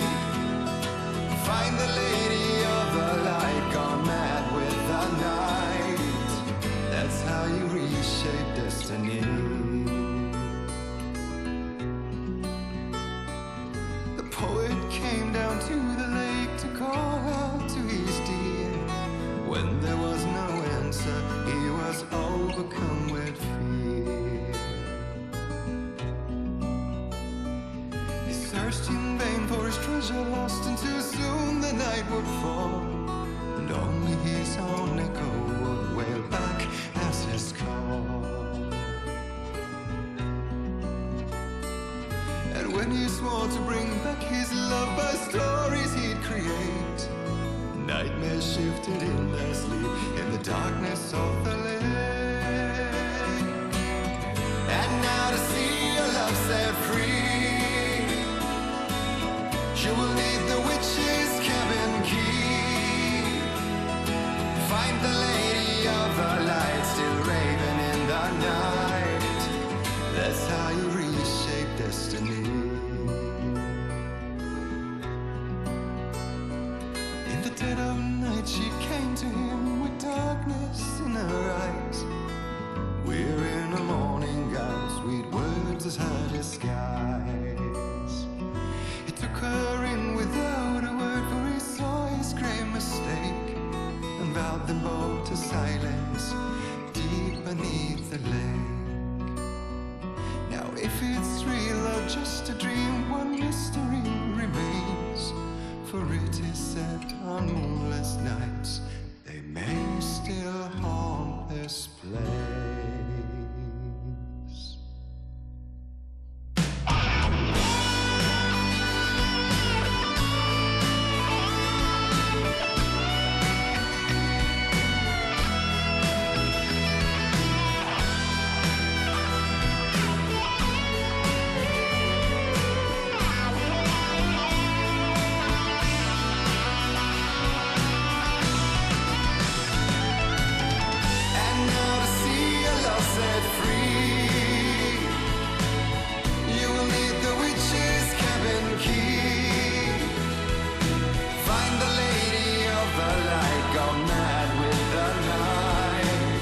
That's how you reshape destiny.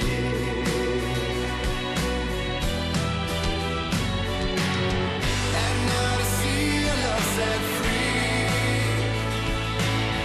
you will need the witch's cabin key. Find the lady of the light, still raving in the night. That's how you reshape destiny.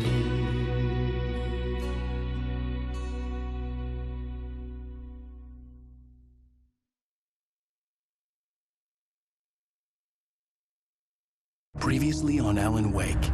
Under the influence of the Dark Presence, I wrote a horror story that is coming true. Jagger had been my editor, making sure that the unfolding story would make her more and more powerful. Some part of me had been aware enough to write my escape into the story. Together we can create something absolutely wonderful. The leg, it does something to the works of art created here. It makes them come true. My mom gave me this old light switch. The clicker. Alice is being kept in a dark prison. I need to find Cynthia Weaver to fix this. It's your fault, and you're gonna pay for it. Well, we're expecting a record crowd from the neighboring counties. Naturally, we hope to break the record set by last year's Moose Fest in our neighboring town, Watery. Ladies and gentlemen, some people have asked me, what's the big deal about Deerfest? And I think that this sums it up. It's about friendship and community. We've got got a great party coming up. Let's try to hold it in until tomorrow and get through the night in one piece, all right? I have it. Someone will come for it when the time is right. Thomas said so. He wrote it. The key is insurance. It's my job to keep it safe. Safe in the light. Always in the light.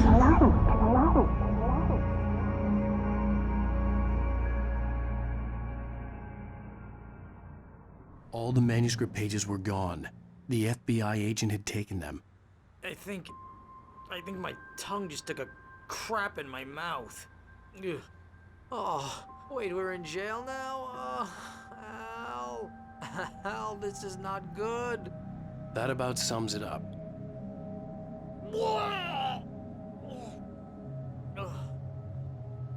Oh, I am never drinking again. I need to talk to Weaver. She's the one in the song. The Lady of the Light. What, the crazy lady? Ugh, whatever you say, Al, but we're stuck here. They're not you haven't gonna... even interviewed Wake.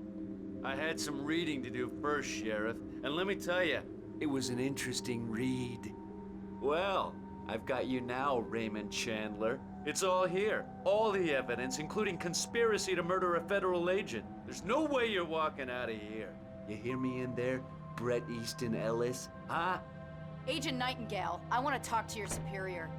Well, we all want things, Sheriff. I wanted my... Look, that's not possible right now. Agent Nightingale, I insist.